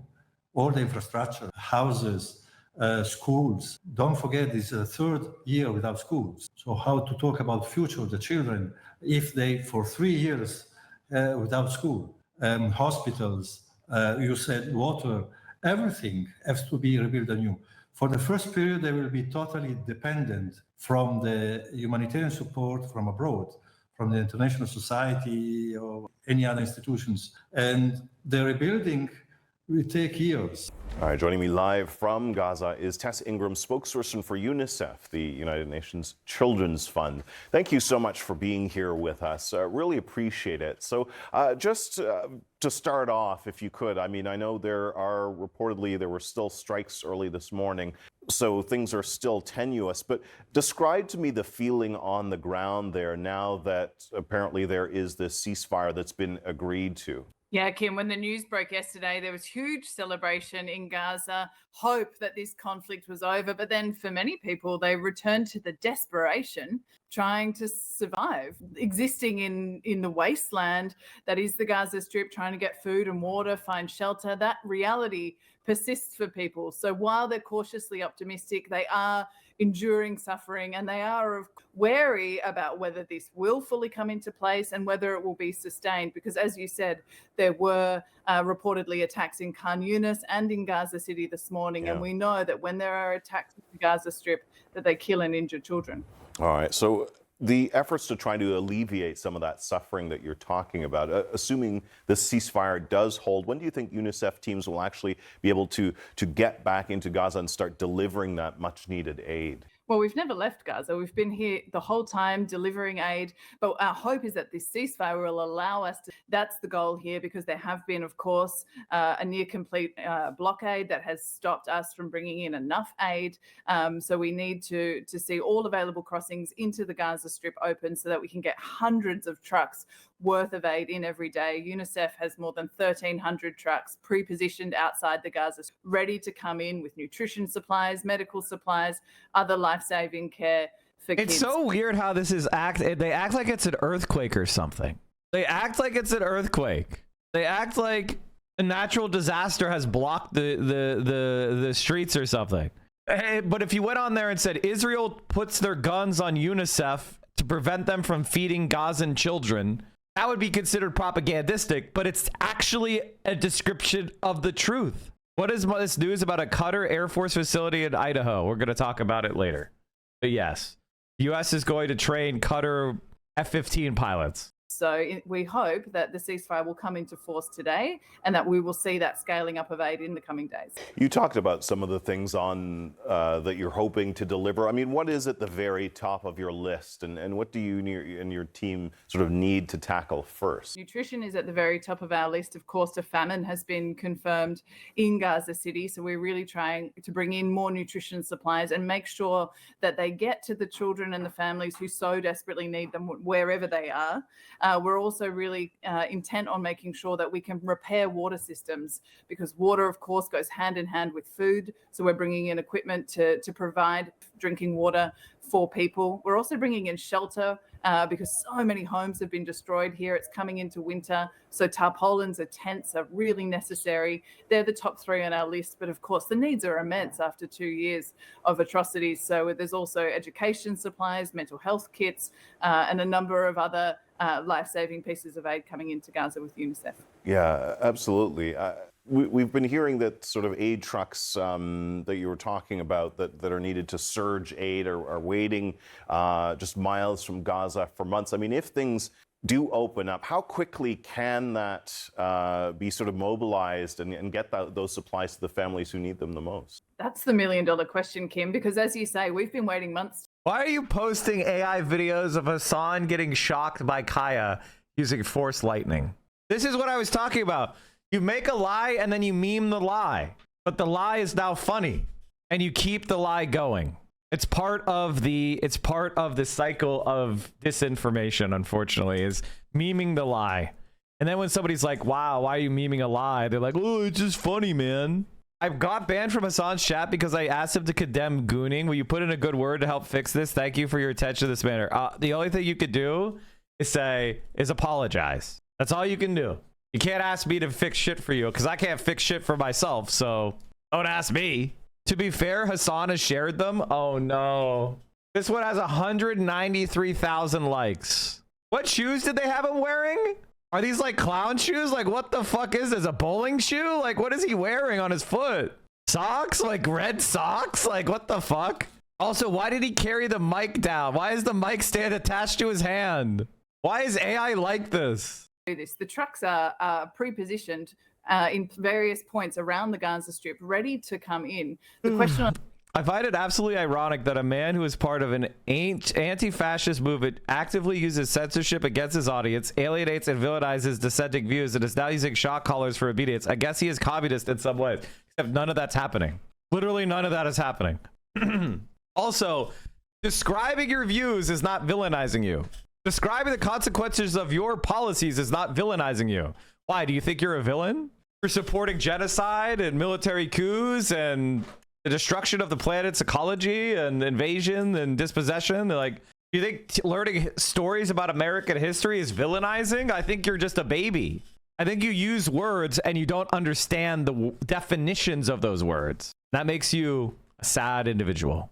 And how fast this can surge really depends on when and if crossings into the Gaza Strip open, and then how those crossings operate. We need the bureaucratic impediments that have prevented us from bringing in large volumes of aid to be lifted so that we can really scale up 5 times more to bring in the aid that people need now. There's 2 million people, half of whom are children. So this has to happen fast. And we saw that it's possible in the last ceasefire in February. So our hope is that that can be repeated again starting tomorrow.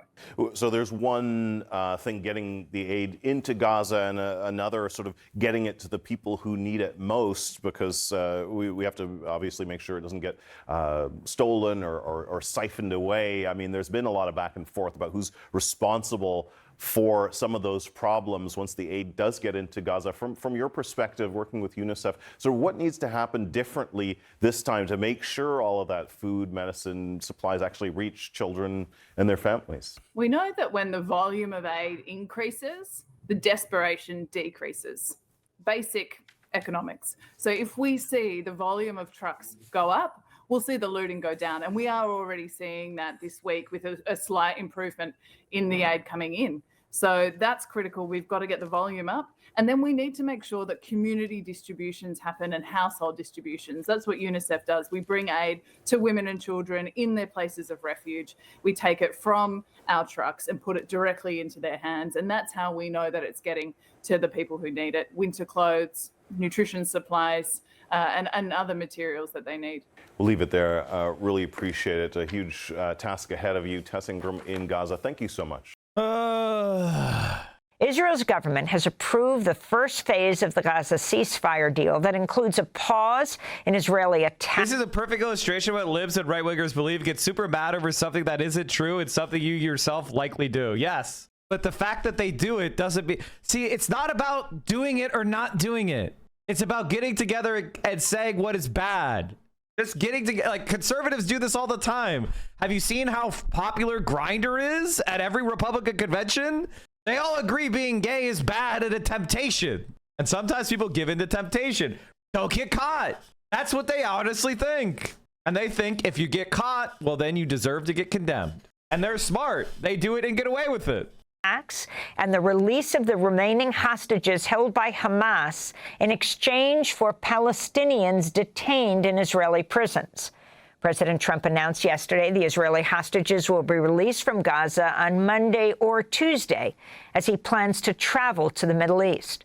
According to the deal, 250 Palestinian prisoners serving life sentences and another 1,700 people from Gaza detained in the last 2 years would be released. Hamas has demanded the release of prominent Palestinian political prisoner Marwan Barghouti, but his name was reportedly secretly removed from the prisoner exchange list by Israel.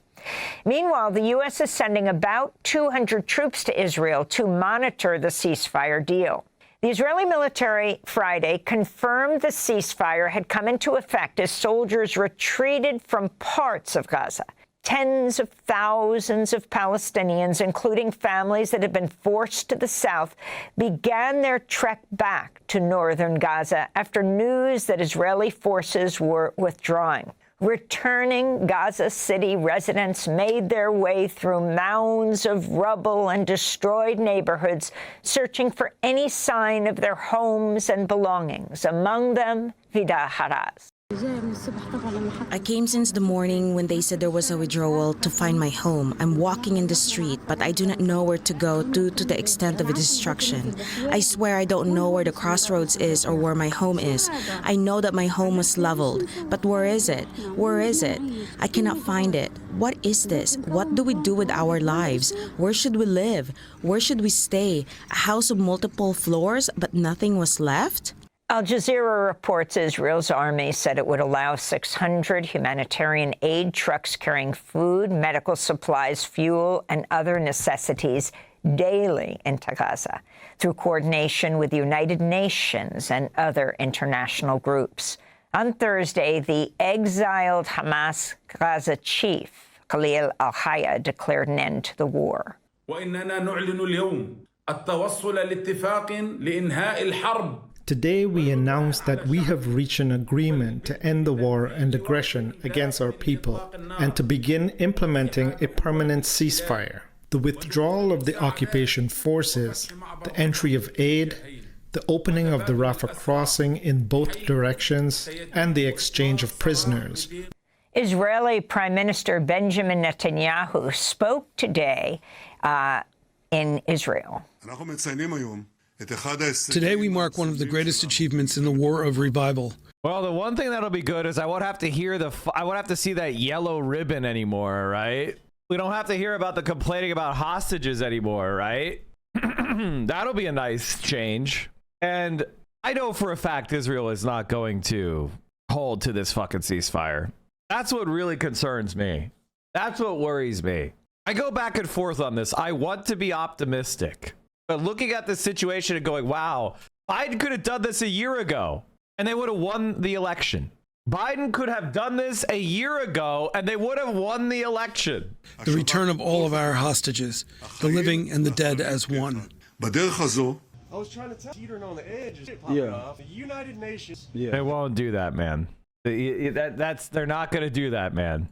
They're not going to issue arrest warrants for the Americans. We are the host nation of the UN. I think a lot of people falsely believe the United Nations is a world system, but it's not. It is a system imposed by the victors of World War II. That's why France is on the fucking Security Council. Why the fuck do we have Britain and France on the security? It's crazy. You're telling me that France is more important to humanity than India? Than Brazil? Than Indonesia? Than Kenya? It's crazy. But those were the world powers with the victory of World War II. Outcast, and if you don't believe me, down, yeah, but it's not going down, man. It's not going down, dude. Like, I get what you're saying. Well, maybe it is now. If there's any country or any company that could get fucked by China, look, oh my God, Christ, 420. That's crazy. This company is so worthless, though. They lost their Tesla EVs, China EV sales bounced back up 2.8% in September. How the fuck are they still $40,000 for Teslas? All right, let's get back to the Gaza shit. I don't want to go too far down the ramp. I mean, like, I hear what the guy's saying, and I wish it were true, but it's like, you can't. I don't want you guys to just pick up random optimism or incorrect beliefs because they line up with what you want to be true. That's good. That is a road to long-term disillusionment. Like, you need to be focused on the world as it is. Pessimism of the intellect, optimism of the will. You need to know exactly where things actually are. Because the bigger you build an informational bubble on bullshit premises, the much more likely it's going to pop one day. This way we grapple Hamas. We grapple it all around, ahead of the next stages of the plan, in which Hamas is disarmed and Gaza is demilitarized. If this can be achieved the easy way, very well. If not, it will be achieved the hard way. In the United States, President Trump hailed his administration's ceasefire plan during a cabinet meeting Thursday as concerns mount regarding potential U.S. and foreign intervention in the rebuilding of Gaza. Gaza is going to be slowly redone. You have tremendous wealth in that part of the world by certain countries, and just a small part of that, what they make will do wonders for Gaza. For more, we're joined by two guests. In Haifa, Diana Boutou, Palestinian human rights attorney, former advisor to the negotiating team of the Palestine Liberation Organization. She's just recently written a piece for The Guardian. It's headlined, "A Magic Pill Made Israeli Violence Invisible. We Need to Stop Swallowing It." And Amjad Iraqi is a senior Israel-Palestine... Do you think Cuomo will attack Mamdani over the Hassan collar thing? Yes. Okay, I'm calling my shot. Somebody's gonna ask Mamdani about Hassan's collar. I'm calling my shot. Right over the left field fence. Right at the corner. Oh, with that, wow, with those scrawny arms. I didn't think he'd get the head of the bat around that quick. It looks like it's got a chance. It's headed toward the wall. Analyst at the International Crisis Group, joining us from London. We welcome you both to Democracy Now! Diana Boutou, let's begin with you. First, your response to this ceasefire hostage deal that's just been approved by the Israeli government and Hamas. Well, first, Amy, it's really quite repulsive that Palestinians have had to negotiate an end to their genocide. It should have been that the world put sanctions on Israel to stop the genocide rather than forcing Palestinians to negotiate an end to it. At the same time, we're also negotiating an end to the famine, a famine that Israel again created. Who are we negotiating with? The very people who created that famine. And so it's really repugnant that this is the position that Palestinians have been forced to be in. And so while people here are elated, happy that the bombs have stopped, we're also at the same time worried because we've seen that the international community time and again has abandoned us. Everybody is happy that the Israelis are going home, but nobody's talking about the more than 11,000 Palestinians who are currently languishing in Israeli prisons, being starved, being tortured, being raped. Many of them are hostages picked up after October of 2023. When are we getting an aviation stream with Austin Show? All right, hold on. Let me being look at held this. Without charge, without trial, and nobody at all is talking about them. So while people are happy that the bombs have stopped, we know that Israel's control has not at all stopped. And Israel's made it clear that it's going to continue to control every morsel of food that comes into Gaza. It's going to control every single construction item that comes into Gaza. And it's going to continue to maintain a military occupation over Gaza. This is not a peace agreement. This is not an end to the occupation. And I think it's so important for us that we keep our eyes on Gaza and start demanding that Israel be held to account, not only for the genocide, but for all of these decades of occupation that led to this in the first place. Can you talk about the exchange of hostages, Israeli hostages, dead and alive, and Palestinian prisoners? According to the Hamas Gaza chief, I believe they're saying all women and children, Palestinian women and children picked up over these last 2 years, or is it beyond, are going to be released? And then, of course, there are the well over 1,000 prisoners who are going to be released. No, not quite. So there are 250 who are political prisoners who are going to be released. And that list just came out about a little over an hour ago. But there are also 1,700 Palestinians solely from Gaza who are going to be released. And these were people, these are doctors, these are nurses, these are journalists, and so on, who Israel picked up after the 7th of October, 2023, and has been holding as hostages. These are the people that are going to be released. There are still thousands more, Amy, that are from the West Bank that we do not know what is going to happen to them. And so while the focus is just on the people in Gaza, and again, there is no path for freeing all of those thousands of Palestinians who are languishing in Israeli prisons, being starved, being tortured, being raped. What's going to happen to them? Who's going to be focusing on them? I don't think that it's going to be this U.S. administration. I want to talk about the West Bank in a minute. More than 1,000 Palestinians have been killed in the West Bank just over the last 2 years.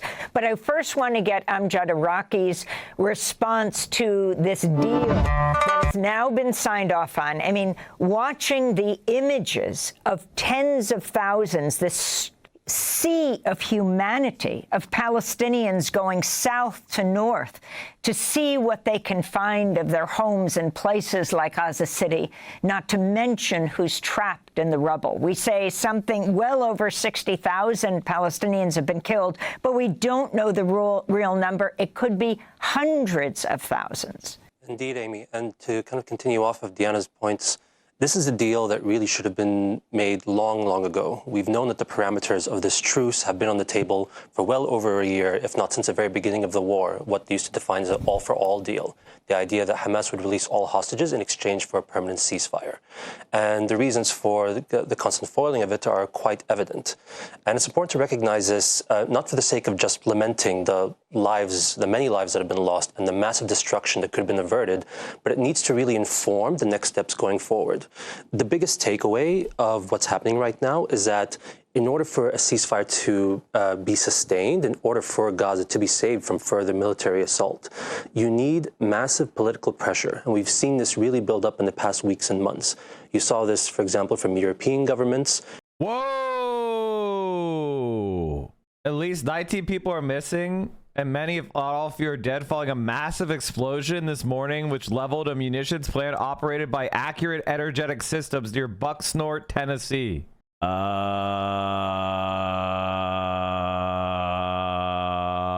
Does anybody know what happened? Is this real?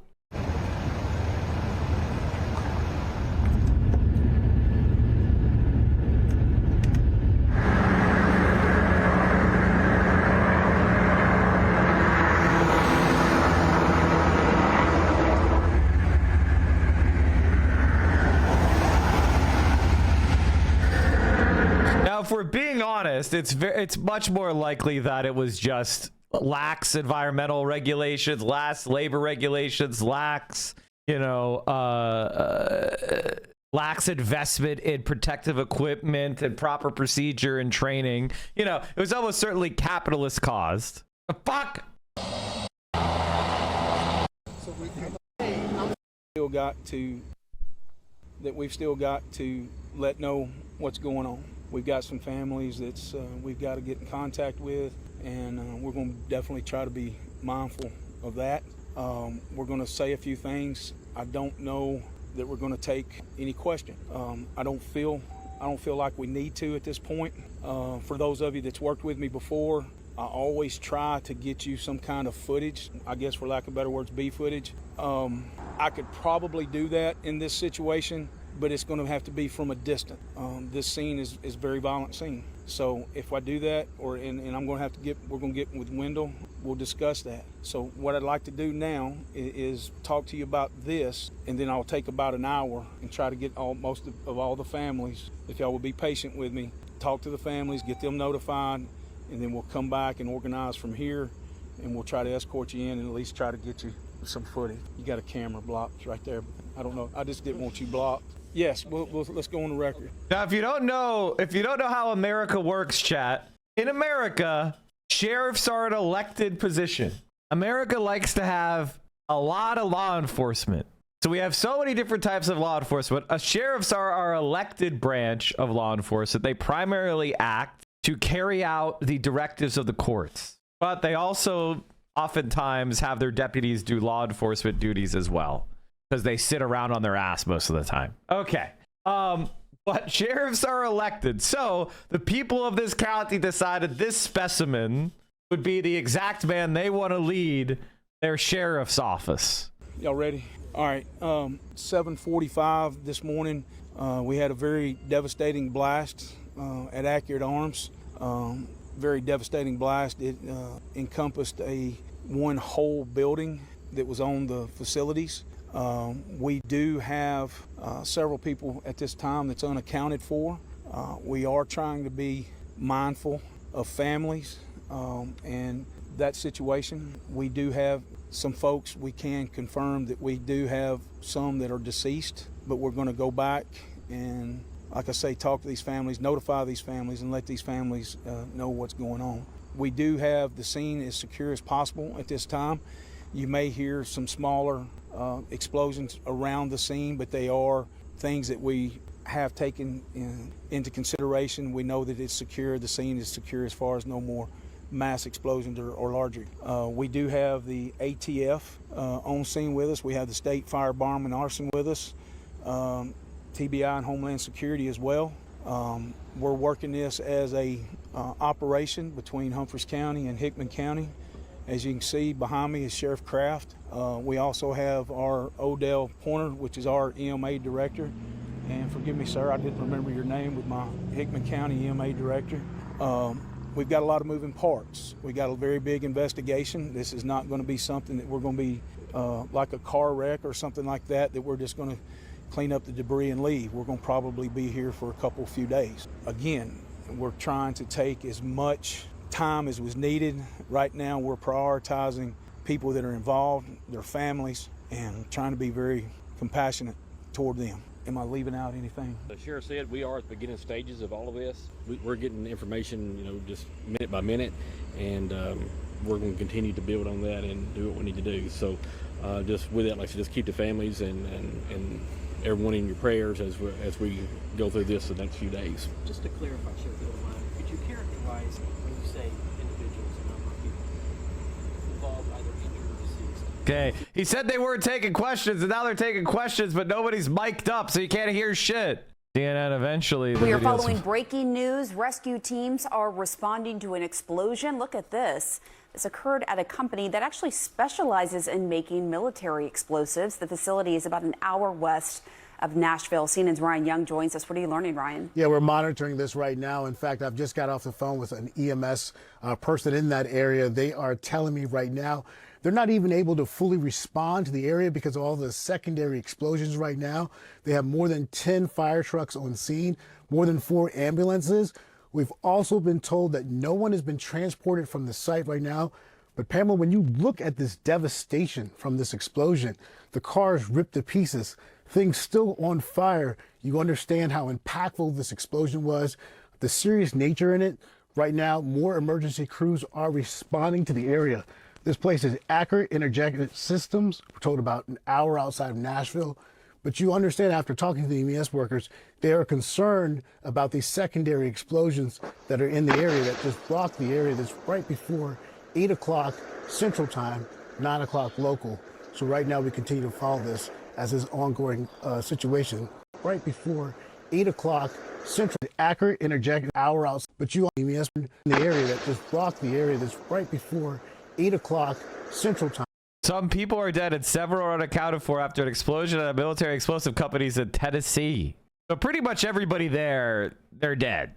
Well, we will be looking into this more as more evidence comes out. It seems sketchy right now. We don't have a cause. We don't have. It's probably incompetence, but maybe it's not. I mean, ultimately, you have to investigate that.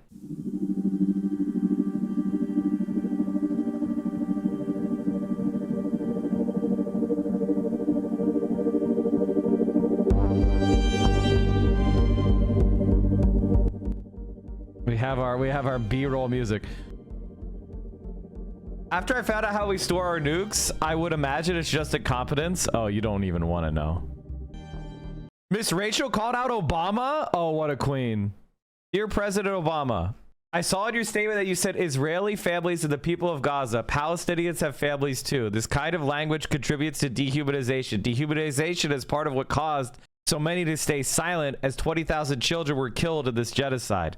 I've sat with wonderful Palestinian families from Gaza. They look at their children just like we look at ours, with all the love and hope in the world. God, what a fucking queen.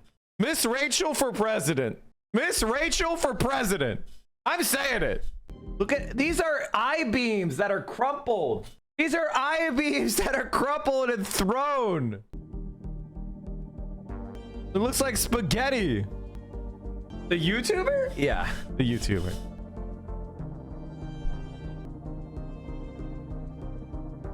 Of course Obama's in favor of a Venezuelan coup. That's oil company profits for him. There was a before picture. We don't... Damn it. I had it. Guys, the building! The building! The building is a loss! The building is a loss! The building! The bourgeois of the entire world, which looks complacently upon the whole-scale massacre after the battle, is convulsed by horror at the desecration of brick and mortar. Yep! The employees are no longer on this plane. God. This is like, obviously, there's a lot of ways to go out, but being vaporized by somebody else fucking up. There will certainly be testimony from former workers about the lax shit that took place there. I'm 100% sure of it. Oh, of course. It's in Tennessee. Do I think this was an attack or a work error? There's no way to know. I would think in America, the odds are that it was a failure of corporate governance. On the way to the Middle East, where crowds here are waiting for news that the Israeli government has ratified the deal. Phase 1 in a process designed to bring an end to this devastating 2-year war. A full ceasefire will go into effect within the next... Oh, nobody knew that they were dying in that building. 24 hours. A minimum of 400 aid trucks a day will enter Gaza. On Friday, Israeli troops will begin a partial withdrawal, but they will remain in over 50% of the Strip. And Hamas is expected to release the remaining hostages by Monday. Israel will also free hundreds of Palestinian prisoners and detainees. But some of the most difficult issues, like who will rule Gaza after the war, are not yet resolved. In our first report tonight, here's our Foreign Affairs correspondent, Porrick O'Brien. News came through late last night in Hostages Square, Tel Aviv. Agreement had been reached. The mother and sister of Matan Zangokar, a soon-to-be released hostage, summed it up. By this morning, thousands had gathered to celebrate the most important deal Donald Trump has ever broken. It is a declaration of the end of a war. Not a temporary ceasefire, but not a peace plan either. On the streets, though, those distinctions didn't matter. And in Gaza, celebrations too. You could finally see the faces of the men who spent 2 years covered in dust, pulling bodies out of the rubble, and those faces were smiling.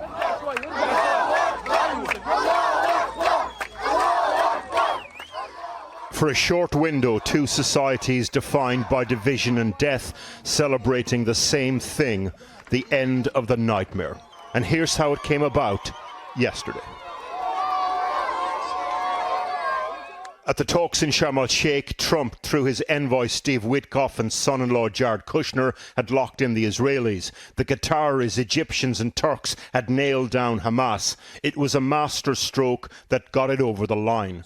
Fighting crime is more than just getting the bad guy. Not long before this, word sent to Washington, and the moment for history's storyboard, or at least its social media feed. A round table at the White House about strife and division at home. The epidemic of left-wing violence and Antifa-inspired terror.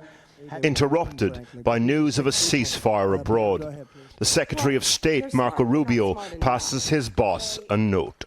Pursed lips from the man about to clinch his greatest foreign policy deal. The whisper from Marco Rubio. Then this. I was just given a note by the Secretary of State saying that we're very close to a deal in the Middle East, and they're going to need me pretty quickly, so I will take a couple of more questions. The whisper picture, the note, the archives await. But this is 2025. This is Donald Trump diplomacy, so your socials need feeding. The note read, very close. We need you to approve a Truth Social post so you can announce deal first. Donald, like, Truth Social is when people go to me, you and Hassan need to start your own streaming platform. That's what I think. Whenever I see Truth Social, it's like a chatter telling me I need to start my own social media site. And it's like, the president of the United States with like 20 billion cultists can't start a successful social media site. And you're like, Mike, you and Hassan should start one. But now the government is pushing it, so... Families of hostages visiting Washington heard it from the man himself. You just take care of yourselves. The hostages will come back. They're all coming back on Monday. From there, the world got the message. We're heading into a weekend of ecstasy and of agony for families all across Israel. 48 hostages, 20 of them alive. And concurrently, Palestinian families also waiting for their loved ones to return. While in Gaza, many have no homes to go to at all, just picking up the pieces of their shattered lives. In the center of the strip today, people gathered waiting for the IDF withdrawal so that they could return home. Hours after the agreement was reached, an Israeli tank appears to fire close to the crowd. The violence not over for some, but hope nonetheless. If not for yourself, for your children. I'm extremely happy because this truce means that the children can live. It's not for the adults. We've been dead for a long time. Over 67,000 people have been killed in Gaza in the last 2 years. There are no winners in this conflict, only survivors. And Porrick is with me now. Porrick, all day we've seen politicians, people, released hostages and hostage families coming into the square to share this moment, and they have some extraordinary stories. They certainly do. Earlier today I sat down with Itzik Horn. He is a remarkable man.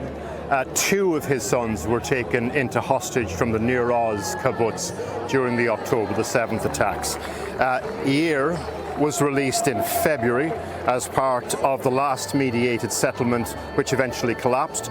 But his other son, Ethan, is still in Gaza, and he's due to be released this weekend. I started by asking their father, what got him through the last 2 years? How did he just keep going? קודם כל את התקווה, זה מה שנתן לי כוח, וזה ברור שמה שנתן לי יותר כוח זה שאני צריך לעשות את הכל, אבל את הכל בשביל להחזיר את הילדים. וגם הרגשתי שהמלחמה היא עם ארגון הטרור חמאס, אבל הקרב עם כאב גדול זה עם הממשלה שלי. Do you not want to elaborate because this is a very sensitive moment in time? אני אומר את זה מזמן. אני גם ביקשתי מראש הממשלה שיוריד את הסמל מהז'קט שלו, כי הוא לא עשה את הכל בשביל להוציא את החטופים. וזה קרה עכשיו בגלל הנשיא טראמפ, רק בגלל הנשיא טראמפ. Do you have any sense of Ethan's condition at the moment? תראה, אני יודע לפי מה שסיפר לי יאיר, שמודיעים להם כמה ימים קודם שהם הולכים להשתחרר, והדבר הראשון שעושים, הם מתחילים להכיל אותם, שהם לא ייראו כל כך רע. ישראל ביקשה מהצלב האדום שיבקשו מהחמאס שלא יעשו את זה, כי זה מסכן אותם. נראה מה יקרה. אבל לפי מה שראיתי בסרטון בפברואר, הוא לא נראה טוב. Yeah, no shit, he doesn't look good. He's held captive with the people under genocide. He's like, they're all starving. They're starving all the children. Well, earlier I spoke to the former Israeli Prime Minister and IDF Chief of Staff Ehud Barak. He is one of around 600 retired Israeli officials who sent an open letter to Donald Trump in August requesting that he put pressure on Israel to end the war in Gaza. And I began by asking him for his reaction to today's news. It's a great day. I hope that nothing will torpedo this deal. It seems that the first stage, at least, namely bringing back the hostages, releasing prisoners, withdrawing with the IDF to certain mutually agreed line, and then formal ending of war is going to happen. The rest of the 16 points, time will tell, but I hope that they will work as well. Right now, Israel has had to accept that Hamas is the negotiating partner and Hamas remains in control effectively. Is this victory? Practically speaking, Hamas as a military organization had been defeated more than a year ago. The new campaign in Gaza in the last... Wow, I can't believe... Well, that sounds like when Joe Biden was president. If they were defeated more than a year ago, why wasn't there a ceasefire a year ago? It's because Joe Biden didn't pressure Israel. Several months. We call it a war of deception. It has nothing to do with security of Israel. Basically, it's very good that Trump mastered the political will, determination to just order Netanyahu to put an end to it. And that's what is happening now. How do you think all the peoples of these lands come to terms with what has actually happened here? I think that basically many of them understand that Hamas is responsible, but of course they doesn't want to see such a deep destruction and suffering. You know, we were compelled into this war. The pictures which the publics in the whole world have seen caused a major damage to Israel. I'm confident there was no deliberate intention, no orders within the IDF to carry any kind of war crime or anything like this. But if the results are different and some pictures hint to this possibility, we have a responsibility to check and investigate any case once the war is over and hold anyone who made illegal behavior to make him accountable. We will do it, I believe. Including the Prime Minister? I'm confident that that will be one of the first demands of the public is to immediately establish National Inquiry Committee led by a Supreme Court judge, which will kind of inquire everything that happened before October 7, during October 7, and since then, in the last 2 years. And I have no doubt that Netanyahu has to end his historic role. And that, I believe, will come naturally once the war is over. Do you believe Israel will ever accept a Palestinian state? There is a strong pain, a very kind of heavy frustration, anger, rage, calls for revenge, a sense of humiliation. People, if you try to talk to them right now, even political leaders which they like, talking to them about Palestinian state right now, they lose their attention. Leadership should know that a two-state solution is the only sustainable situation. We don't need it as a favor to the Palestinians. It's about our own identity, our own future, and our own kind of security, because between the river and the sea, there live 15 million people.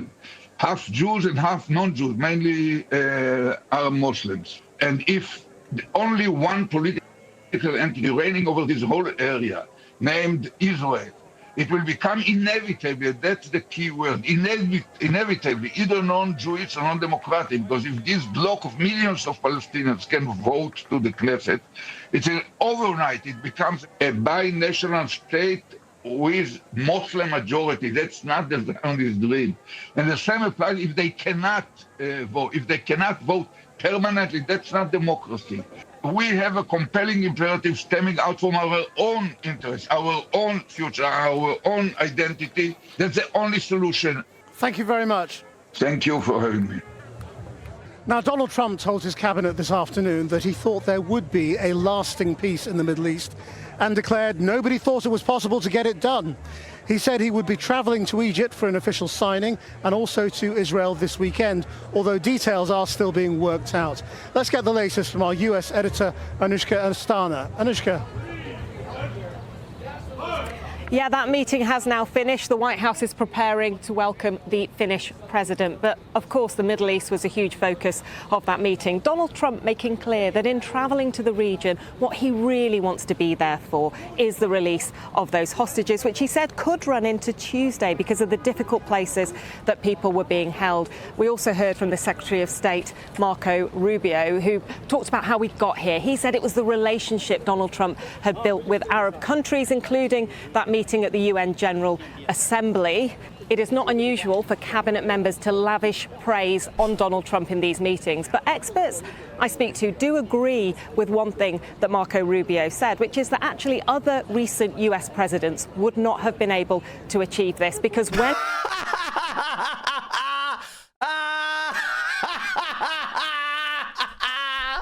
So in other words, what people are saying is, yep, Biden, the genocide would still be going on if Kamala Harris or Biden were the president. That's what they're saying. That's what they're saying. They're saying the other presidents would have put pressure on Netanyahu. They would have put pressure on Netanyahu. That's what they're saying. Now, I'm sorry. As much as I want to disagree, how can I? Donald Trump brought that deal back here to the White House and met Benjamin Netanyahu, he exerted pressure on him. The question, of course, is what happens now. It is very clear that Trump's motivation was around the hostages. When he was asked about phase 2, he said, I don't want to talk about that. He said it would happen, that wealthy countries would help to rebuild Gaza, that Palestinians would be able to stay. But when asked what his view was of a two-state solution, he said, I don't have a view. So he doesn't bring that same personal conviction, phase 2, as he did to the hostages release. That said, he's really enjoying the kudos he's getting here. I think it's the first time I've ever heard him say that the mainstream media were reporting on this fairly. He said it's not the fake news. And in fact, Fox News is just reporting on the New York Times, suggesting maybe he does deserve a Nobel Peace Prize. Now, if he gets that tomorrow, maybe the incentive goes away. I do think that if he wants to secure his reputation around all of this, then Donald Trump will have to exert similar pressure into phase 2 of this process. Reporting came out the other day that Biden had this exact plan a year ago and he refused to make Bibi sign it. Yes, I know. Yes, I know. If you want to link me that reporting, that would be good. Are you saying that Trump winning the election actually was better for the people of Gaza? No. No. What I'm saying is it's hard to imagine Biden or Kamala Harris would have put pressure on Israel because they didn't. And there's extensive reporting that they did not. That's all we have. Kristana in Washington.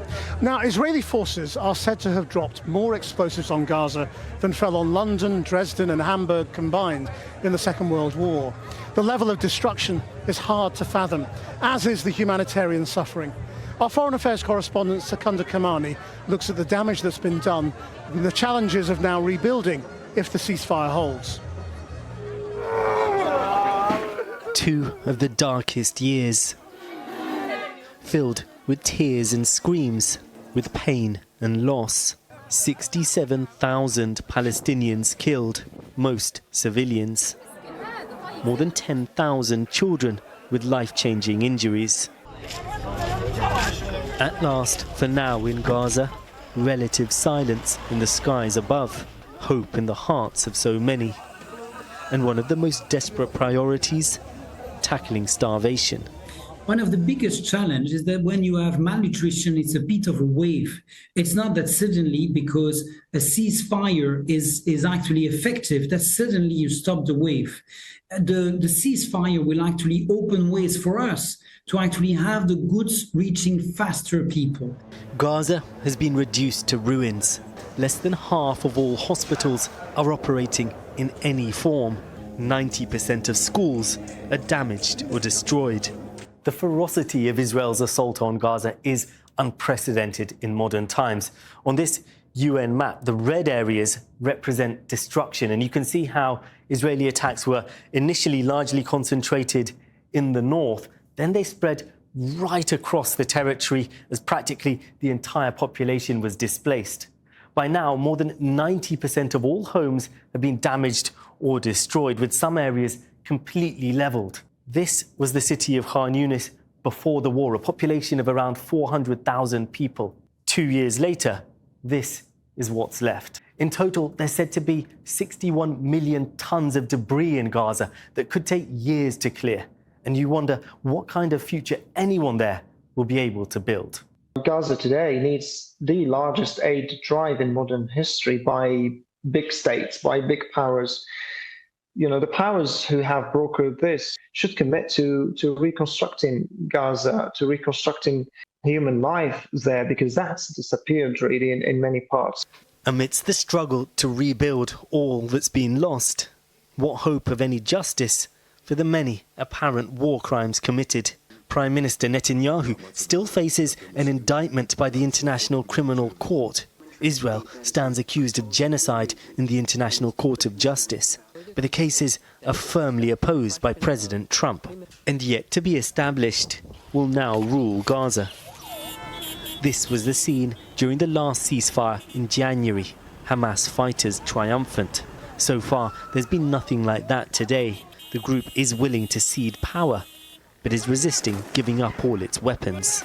For all the relief and fragile hope flooding through the region, difficult discussions and the danger of renewed bloodshed lie ahead. Thank you, Tubby Young Bro, for the Tier 3. Well, the Palestinian journalist and filmmaker Yousef Hamash has been documenting the war and humanitarian crisis in Gaza for Channel 4 News.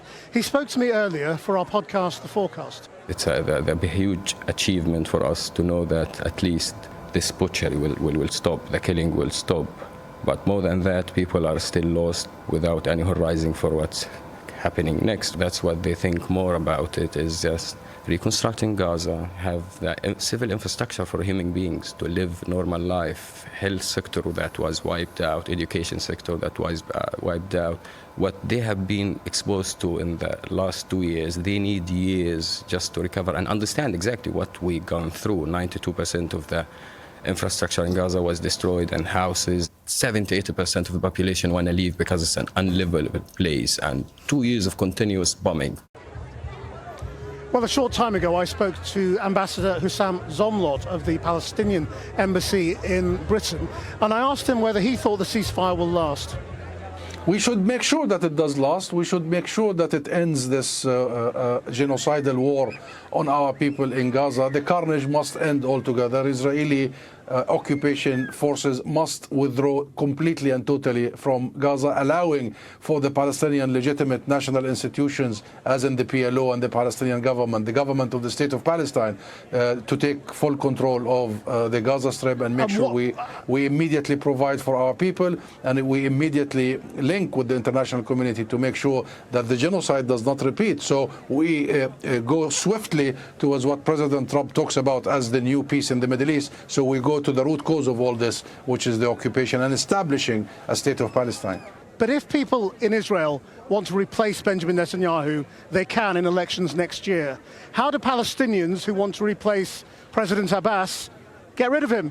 Well, there will be. The Palestinian government has, and the Palestinian president have committed to elections exactly 1 year from the beginning of ceasefire. So hopefully the clock starts clicking from now, from today. Ticking, I mean, from today. And therefore we will have elections, and it's only the Palestinian people who will be able to elect their leader and their leadership and their parliament, because now we have to also go for national elections. And why 1 year? Because, you know, you cannot really convene elections while your people have just either still going through genocide or have just gone through genocide. You will need the basic time to bring life back to Gaza, even the beginning, the resemblance of life after that utter destruction. So yes, it will be up to the Palestinian people, and only the Palestinian people, to elect their leaders. President Trump wants what he calls lawfare against Israel to end, the use of the courts to bring accountability.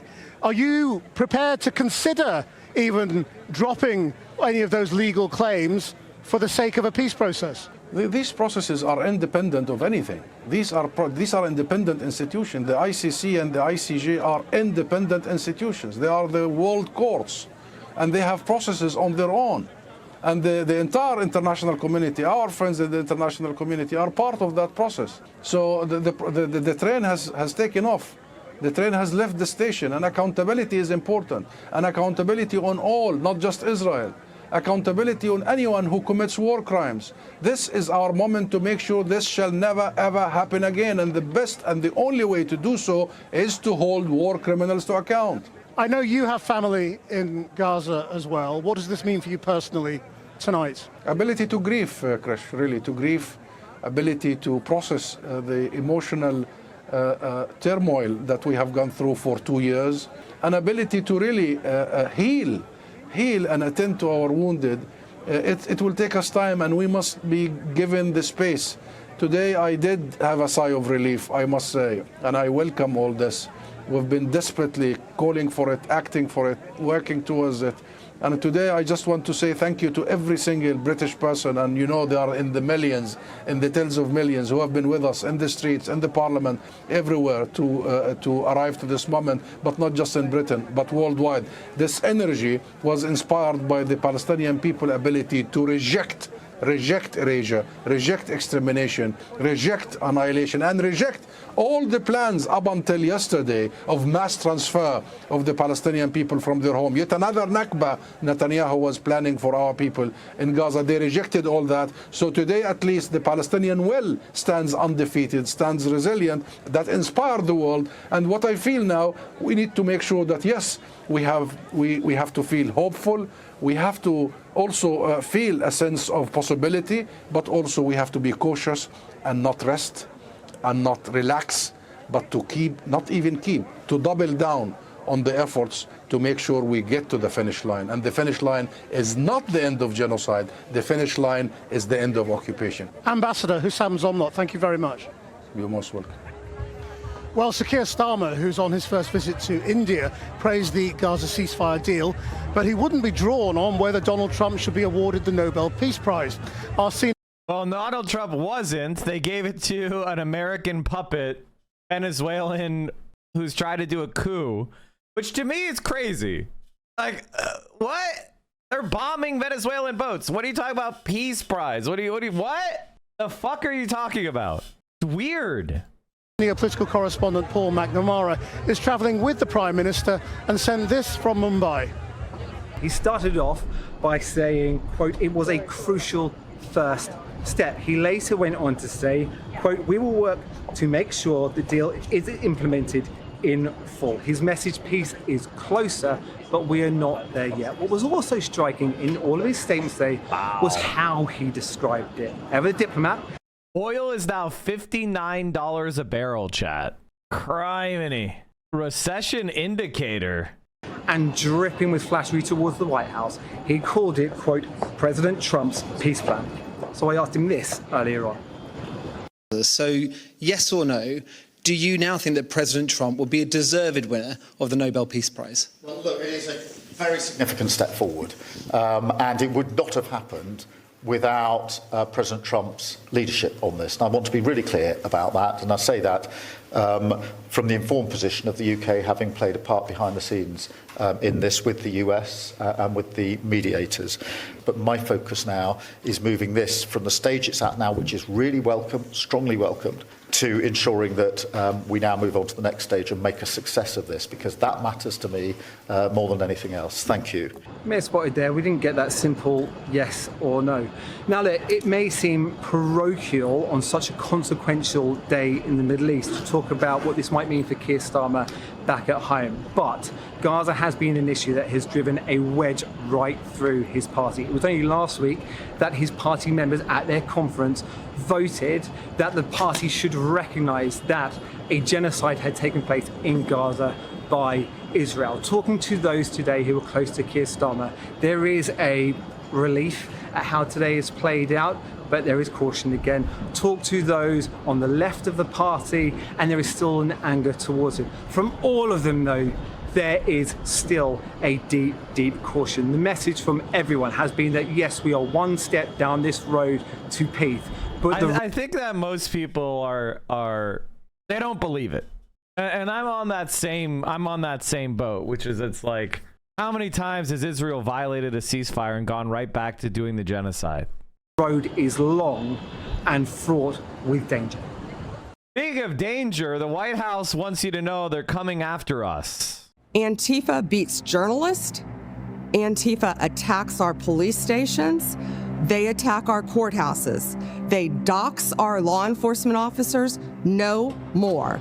They are a terrorist group, and we are coming after them. We are here at the White House today to unmask Antifa, to follow the money all the way to the top. If you want to get to the bottom of who is fomenting this chaos and violence in our country, you must follow the money. I was a mainstream reporter in Seattle for 10 years before I quit mainstream media, in part due to its refusal to acknowledge the dangers of Antifa and radical left-wing violence.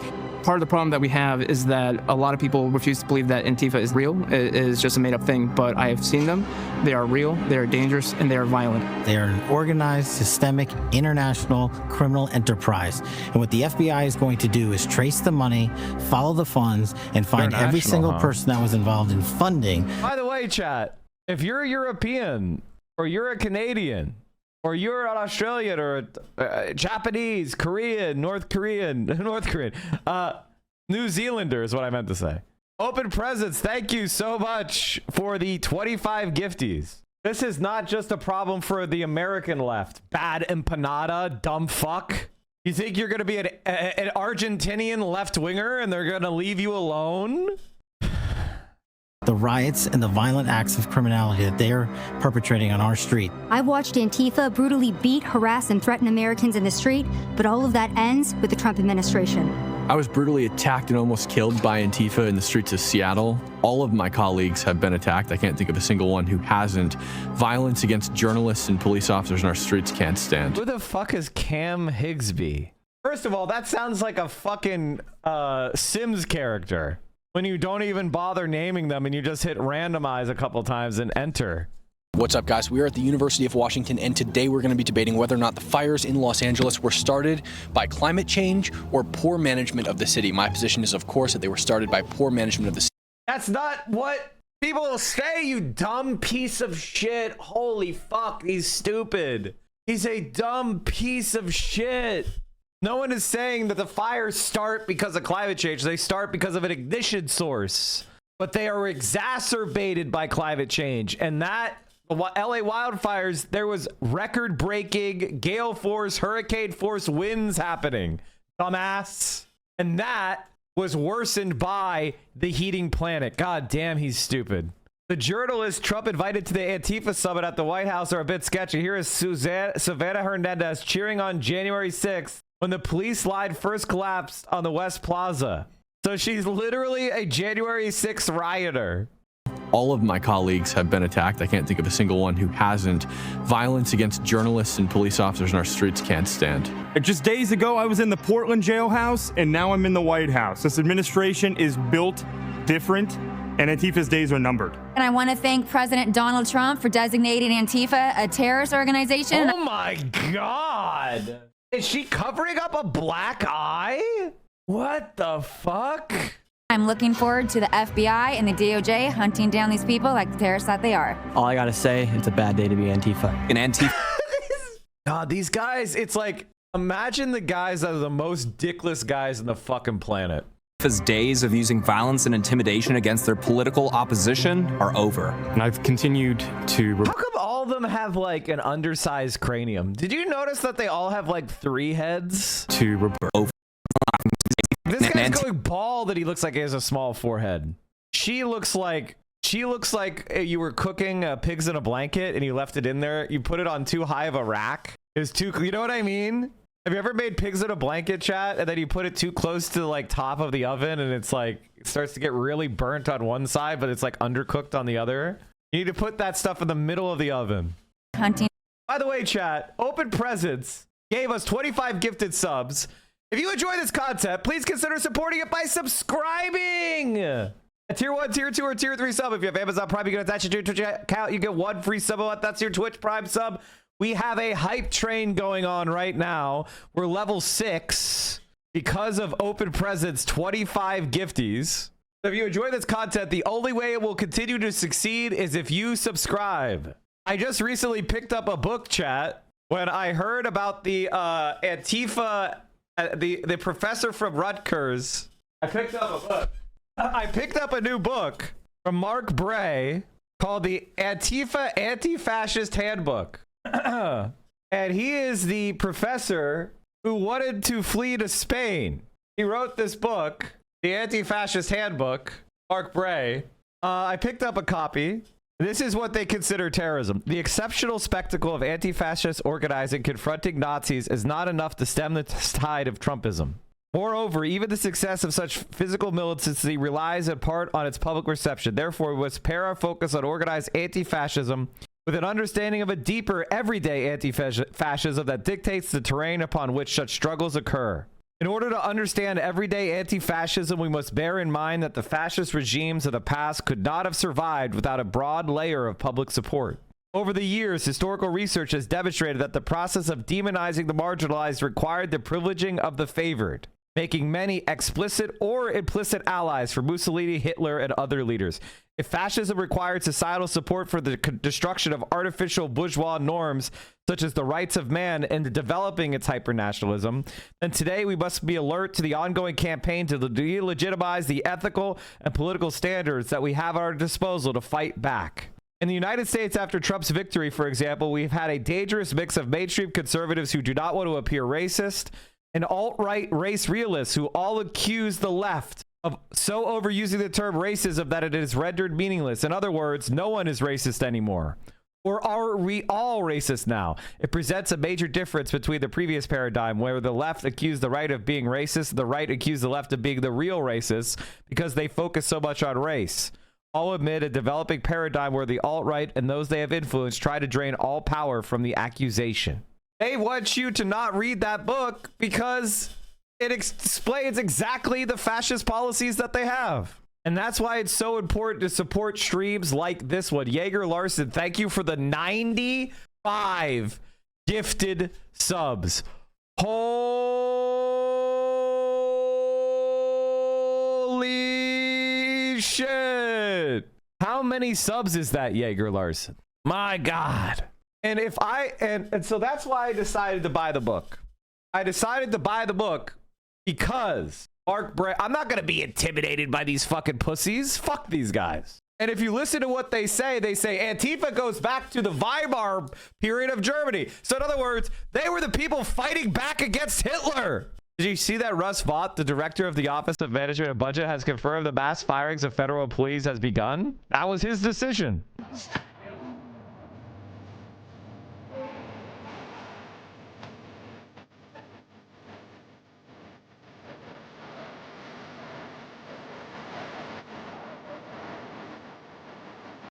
Okay, I don't want to get DMCA'd because I put Queen on. I don't think so. Like with the 10 tier ones. And I think you should go out and you should support Mark Bray and all the people that are being targeted because of their work.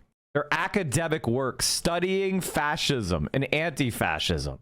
Down these people like the terrorists that they are. All I gotta say, it's a bad day to be Antifa. And Antifa's days of using violence and intimidation against their political opposition are over. And I've continued to report on them over the years, despite the threats of violence and actual violence that's happened, because I owe a thank you to this country, the United States, for settling my parents who were victims of communism. Wait, you like refugees now? Wait, you like refugees now, Andy?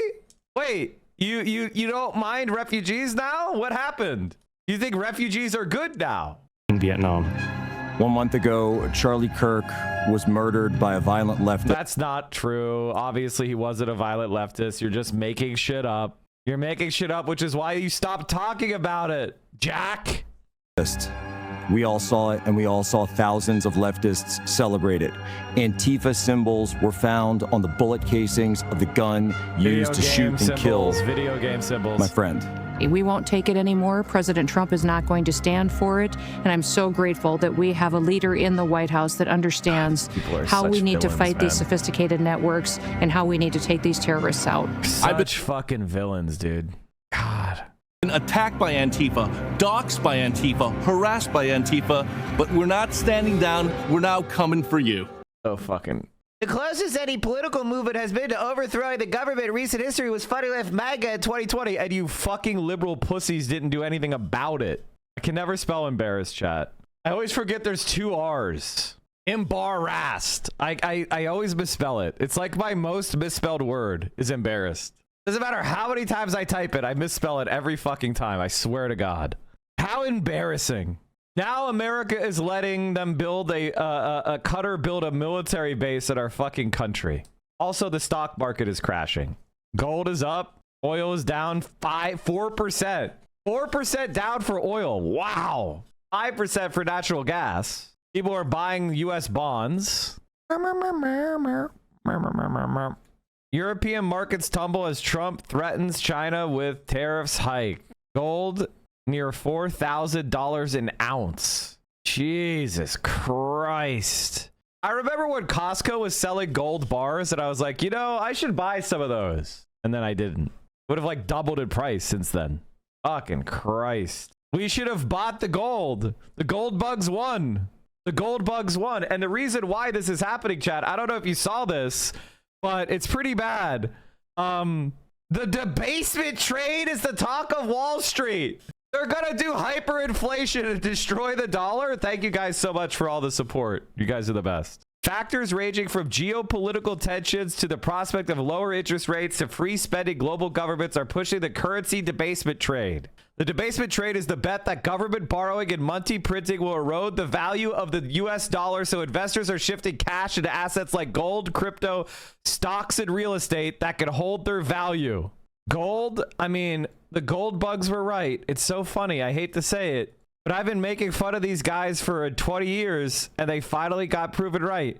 Gold was basically flat since the Great Recession, and then bam, it's gone onto a rocket ship. If all you did is just buy a gold, you outperform the stock market. This is a bad sign, in case you're wondering. Gold going fucking vertical is not a sign of economic health. What about other metals? How's silver and shit? Is it just gold, or is it like... For me, silver at $50 is where you're at, like, danger levels. Wow. That's crazy. I was at a car dealership. The bald white sales guy said, let me guess your insurance premium, $14.88. Honestly, in shock, I got Nazi dog whistled in real life. Did you say, fuck you, you dumb Nazi fuck? Get the fuck out of here. Let me speak to your manager. Okay, let's take a look at, like, sugar. How's sugar doing? Okay, so sugar is... down. What about soybeans? Soybeans are pretty flat. They're down. Corn. How about lumber? This is an important one. Lumber is still, I guess they just started tracking it on the website. Corn. Well, I mean, you'd expect food prices to be coming down, seeing how, like, you know, major inputs are all crashing. Why is everything so expensive? Okay, coffee is up a lot. This is the tariffs they put on Latin America. But coffee's going to get pricier. How about cocoa? Okay. Well, it's still quite a bit above where it was prior to COVID, but it's off the highs. What about lean hogs? Did you guys know that Hillary Clinton made her first, like, $500,000 off of a really intelligent futures trade on hogs? And it's a big scandal, and people think she got bribed by a certain country. And they're like, why did she suddenly figure out a really intelligent, why did she suddenly decide I'm gonna do a big futures trade on hogs for no reason? And then it turned out to be so profitable she made $500,000. Hillary Clinton hog trade. It's very famous. Records portray Hillary as a futures whiz. Displaying a golden touch in freewheeling commodities markets, Hillary Clinton parlayed $1,000 in cattle futures. Sorry, it wasn't hogs, it was cattle. To $100,000 in late 70s. Documents for Tuesday by the White House show. Although she mostly traded cattle futures, a market that was especially tumultuous at the time, Mrs. Clinton also dabbled in other commodities, including soybeans, sugar, hogs, copper, and lumber, and used a legal technique called pyramiding. In an extraordinary return on a $1,000 investment, Hillary Rodham Clinton made a profit of $99,537 in less than 10 months from high-risk commodities trading in 1978 and 79. Wow! Trading in futures contracts for cattle, soybeans, and hogs, Mrs. Clinton entered the commodities market 3 weeks before her husband, then Attorney General and eschewed as the state's top executive, was elected governor for our. Wow, suddenly Hillary Clinton learned how to trade commodities really well 3 weeks before her husband became governor. Wow, $100,000. You don't say. What we call this, chat, is called, this is a bribe that has been papered over. They had a $100,000 bribe and they needed to paper it over. That's what this is. So they were like, oh, wow, she just suddenly became really good at trading commodities. Everybody knows this. This is a well-known fact about Hillary Clinton. We call this a bribe.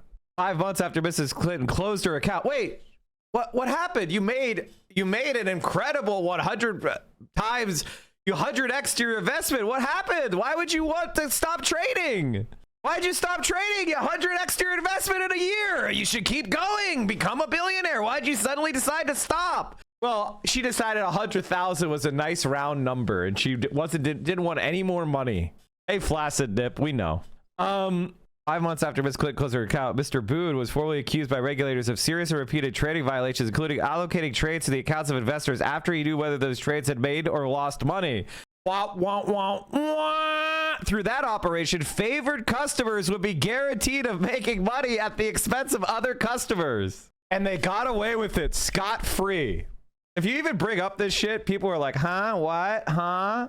This bothers you? Huh? What? You know what $100,000 in 1978 was? Inflation calculator.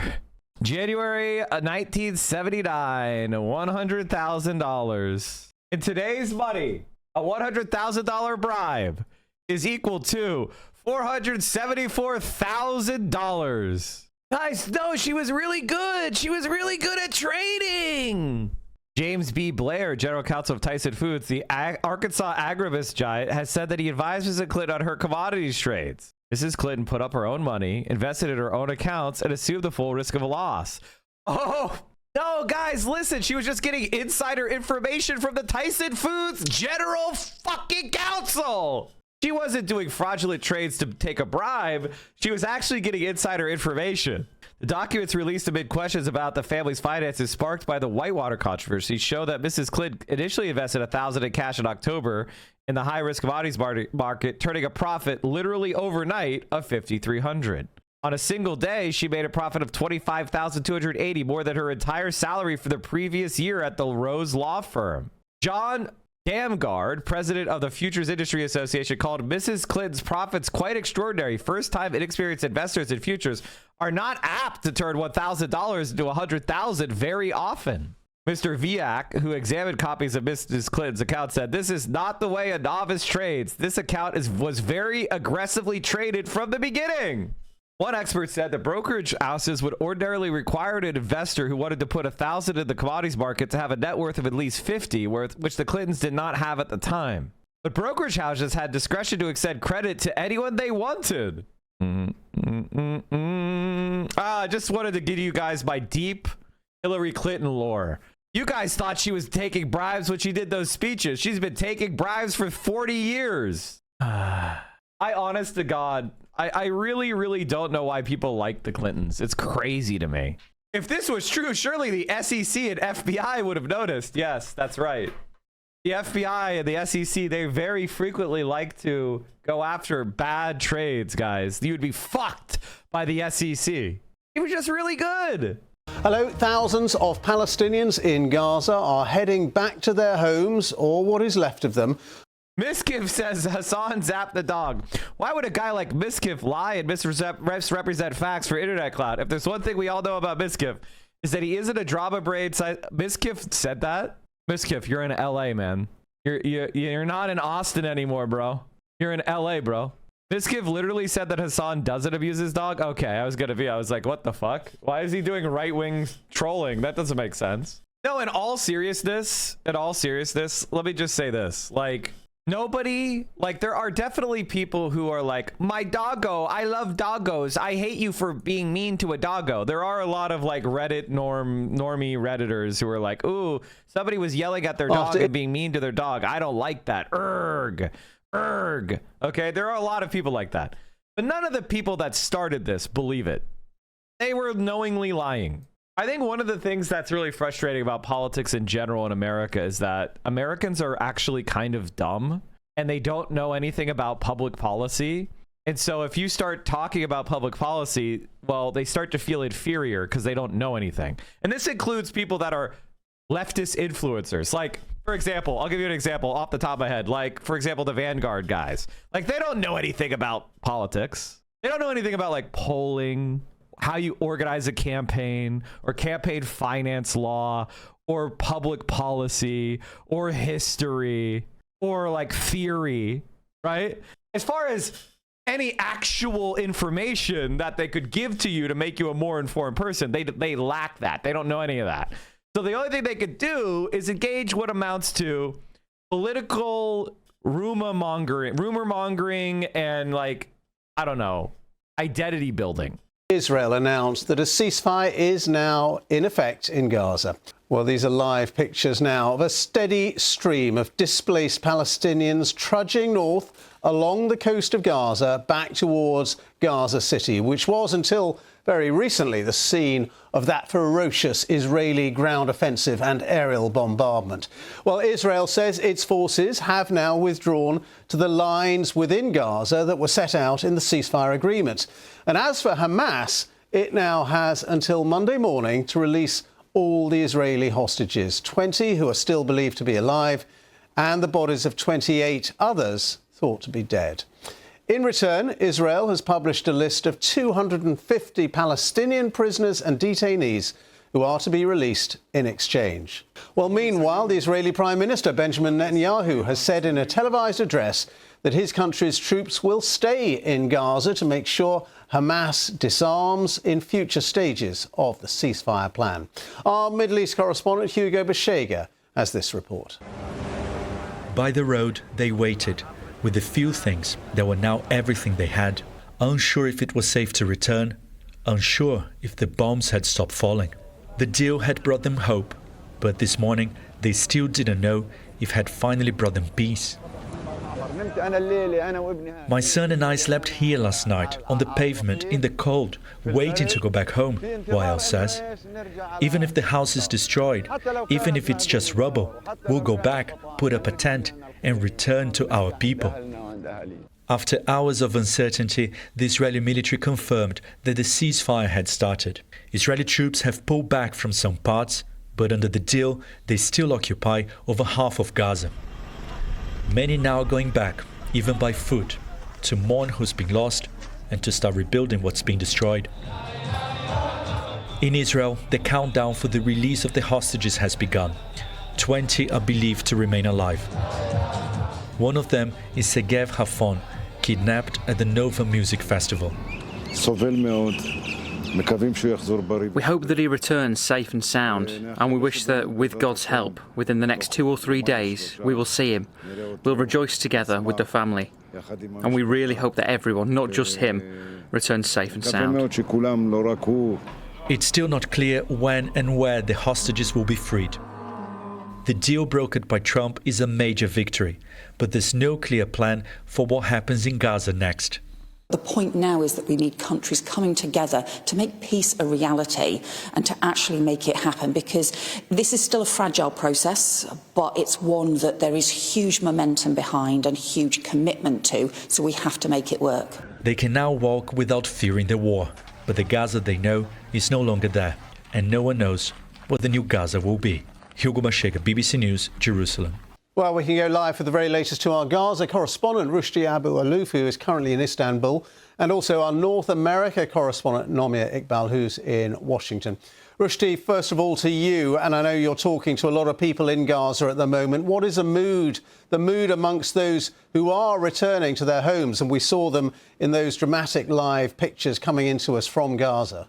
Well, the mood in Gaza since the morning was shifted from joy and happiness yesterday to some anger as the videos emerge, and those people who are walking back in this huge march back to Gaza, they have received information that most of them, they won't find their homes anymore standing. We are expecting this line to be continue for days, because if you look, this very small, dusty, it takes time for about 700,000 people who fled Gaza during the fighting to return back. Well, we heard that Israel would allow also the Salah ad-Din road, which is proper, more bigger road to allow the people to go back. But it is very angry mood, because the images and the picture from Gaza is really showing that the three main neighborhood, Sheikh Radwan in the north, Sabra and Zaytun in the south, and 90% of it is completely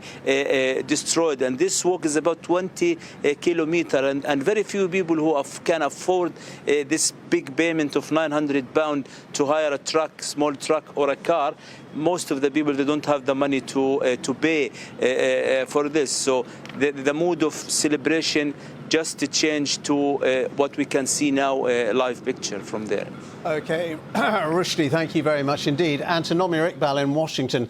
Nomir, we know that President Trump is heading out to Israel. What are his plans? Can you tell us that? Yes, he'll be going on Sunday. He plans to address the Israeli parliament in Knesset. It will be somewhat of a victory lap for him. He will probably also be looking to put more pressure on members of the Israeli government, the far-right members, who, whilst the phase one of this deal has passed, they're still pushing back on parts of the ceasefire. There were talks about him potentially going to Gaza, but that, we understand, is not going to happen. There's still a long way to go, obviously, and, just looking at the pictures and what Rushdie is saying there so many unanswered questions yet. What happens to Gaza? Who governs Gaza? How do people rebuild their lives there? Mr. Trump is then expected to go to Egypt, to Sharm el-Sheikh, where he's been invited by Egypt's president to then take part in the official signing of the ceasefire. And Mr. Trump is an optics guy. He knows that this is all about ultimately how it looks, and it will be a moment for many pictures to be taken to record this moment in history. And I think if the ceasefire does fully pull off and there is enduring peace, this will definitely be a very significant part of his legacy. He definitely is an optics guy, and one of the optics he was hoping for was a picture of him holding the Nobel Peace Prize, and he hasn't got that. What's been the reaction, Nomir, from the White House to that? Well, obviously they're not thrilled about it. I mean, the Nobel Peace Prize has been this almost obsession, I would say, for the Trump administration, for the Trump team, for Trump himself. Are they going to let the media into the Strip? I'm not sure. I've tried to get more details of the deal. They released a statement saying that the committee had put politics over peace. But, not to be a party pooper, I don't think there was any chance of him getting it this year. He was nominated by the Pakistani government and by the Israeli Prime Minister in December. But by the time this first part of the ceasefire was announced, the committee had probably already made their minds up. But I'm sure that they will be hoping to try and get it next year. OK, Nomir, thank you very much indeed. Nomir Iqbal and also Rushdie Abu Alouf, our Gaza correspondent, speaking to us from Istanbul. Thanks to both of you. And we can speak now to Riyad Mansour, who's a permanent observer of the state of Palestine to the United Nations. Thank you so much for being with us on BBC News. Are you optimistic that this ceasefire plan can hold? Yes, I am optimistic. Thank you for having me. I admire and I was moved by this massive river of Palestinians returning to their homes in the north, in the Gaza Strip. This is, it happened at the beginning of the year when the ceasefire was announced on 19th of January.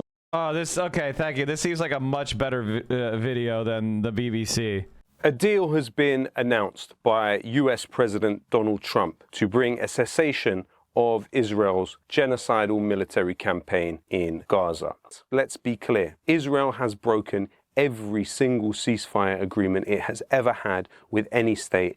This will be no different. However, what has happened during this period of time is Israel has brought itself directly into an antagonistic conflict with the vast majority of humanity through its genocidal actions in Gaza. When people are seeing on a daily basis children killed on their phones, they have gone away to try and understand what could the cause of this be? What is the ideological underpinning of all of this killing and murder? And that has led them to the ideology Zionism. In the United States, you see stalwart supporters of Israel on the right-wing side of the equation turning against Israel and turning against Zionism in large numbers. Is the media totally presenting the truth when it comes to Israel? Just a question, that maybe we shouldn't believe everything the media says, because I know I've been conditioned to ask a lot more critical questions over the last couple of years. What they've done to Gaza is fucking insane. It's insane. And if you can't see that, if you can't say that, and your response is,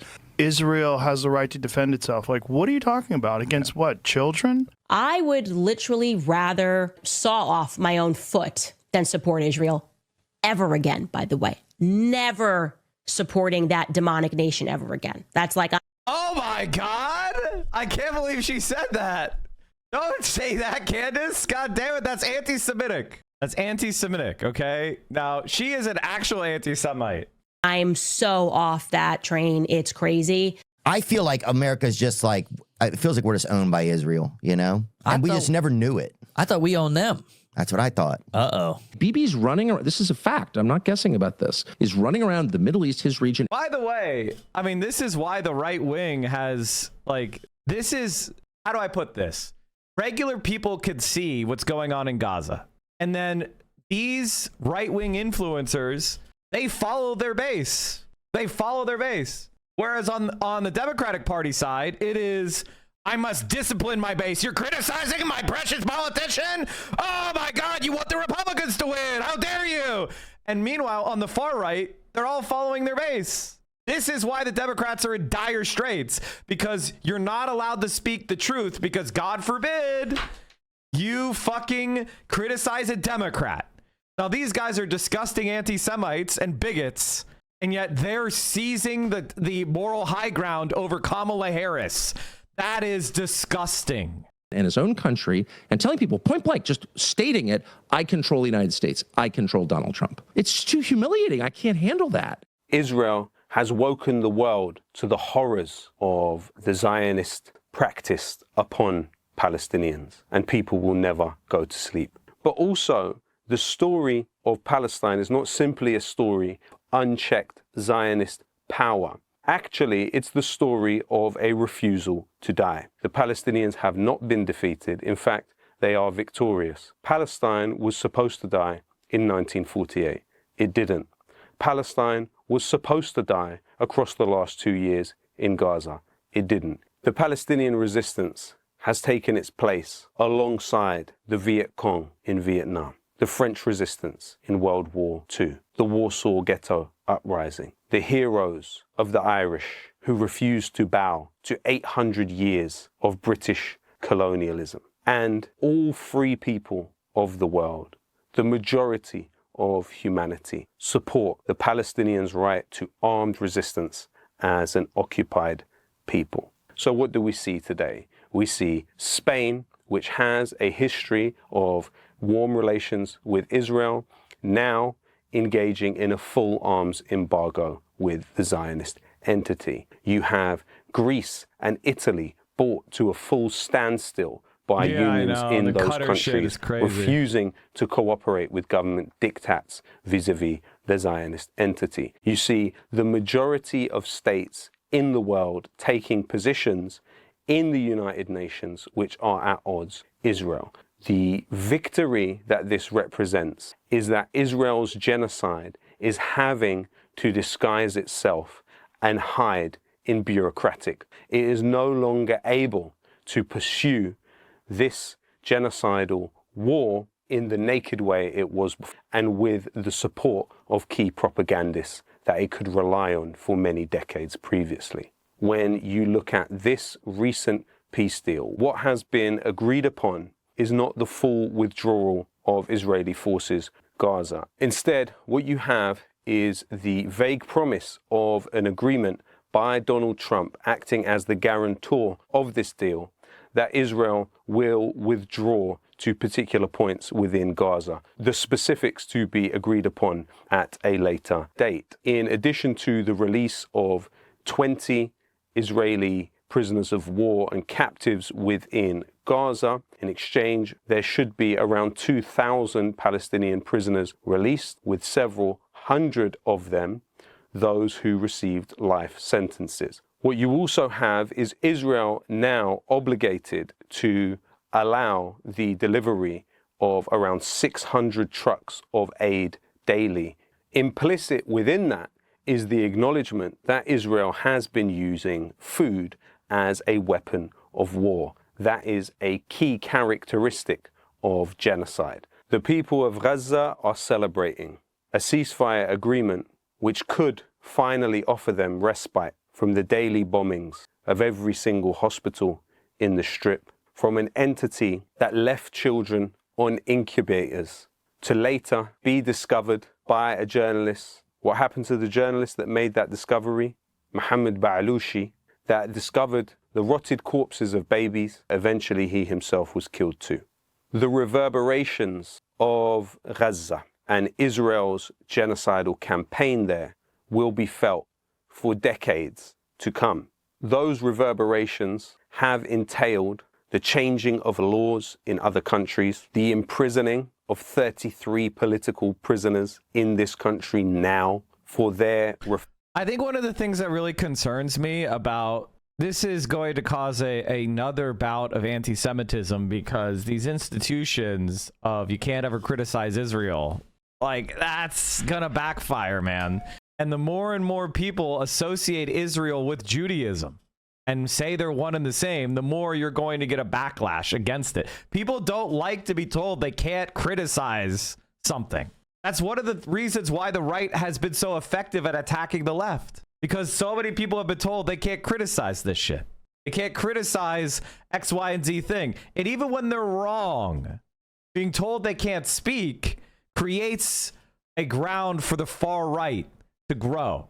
Like, it is always been that way. That is why they called themselves the free speech absolutists for so long. Refusal to allow genocide to take place on their watch. The arresting of blind protesters for holding placards with words on them.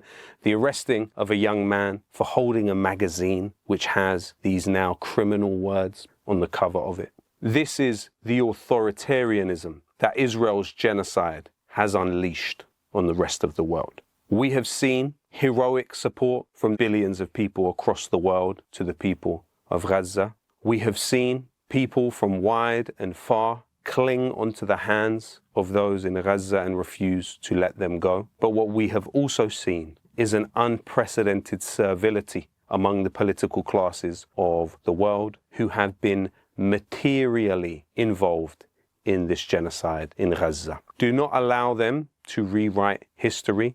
Already you have Israel lobby-backed politicians like John Ashworth coming on TV and trying to claim. And I've wanted to see a ceasefire for 2 years. I think there is a role that the Labour government has played in this as well. Remember, Labour has done what it can diplomatically. Simply not true. The UK has been a party to this genocide by sending RAF spy flights, R1 shadow planes over the top of Gaza on an almost daily basis, even in the hours around the killing of former UK military personnel in Gaza. Over the next few months, they will try and tell you that the war is over.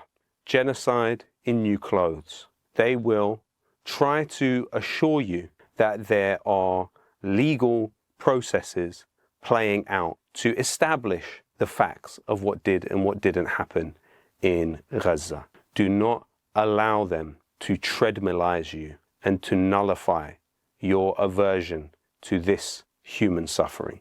Do not allow them to demobilize you. Now is not the time to retreat. Now is the time to escalate. Over the last 2 years... All right, everybody. I'm going to call it a little bit early today. Thank you so much for all your support. Here's all my links. Remember, in my Discord, I have a Discord. We watch a movie every Friday at 9 p.m. Eastern, 6 p.m. Pacific in the Discord. Here's the link. Make sure you come join in. We're watching Phantom of the Paradise, which is a interesting 1974 film. Here's all the rest of my links. I'll see you all tonight. Stay safe out there. I'm sending you over to Dennis. I'm sending you to Dennis. See ya.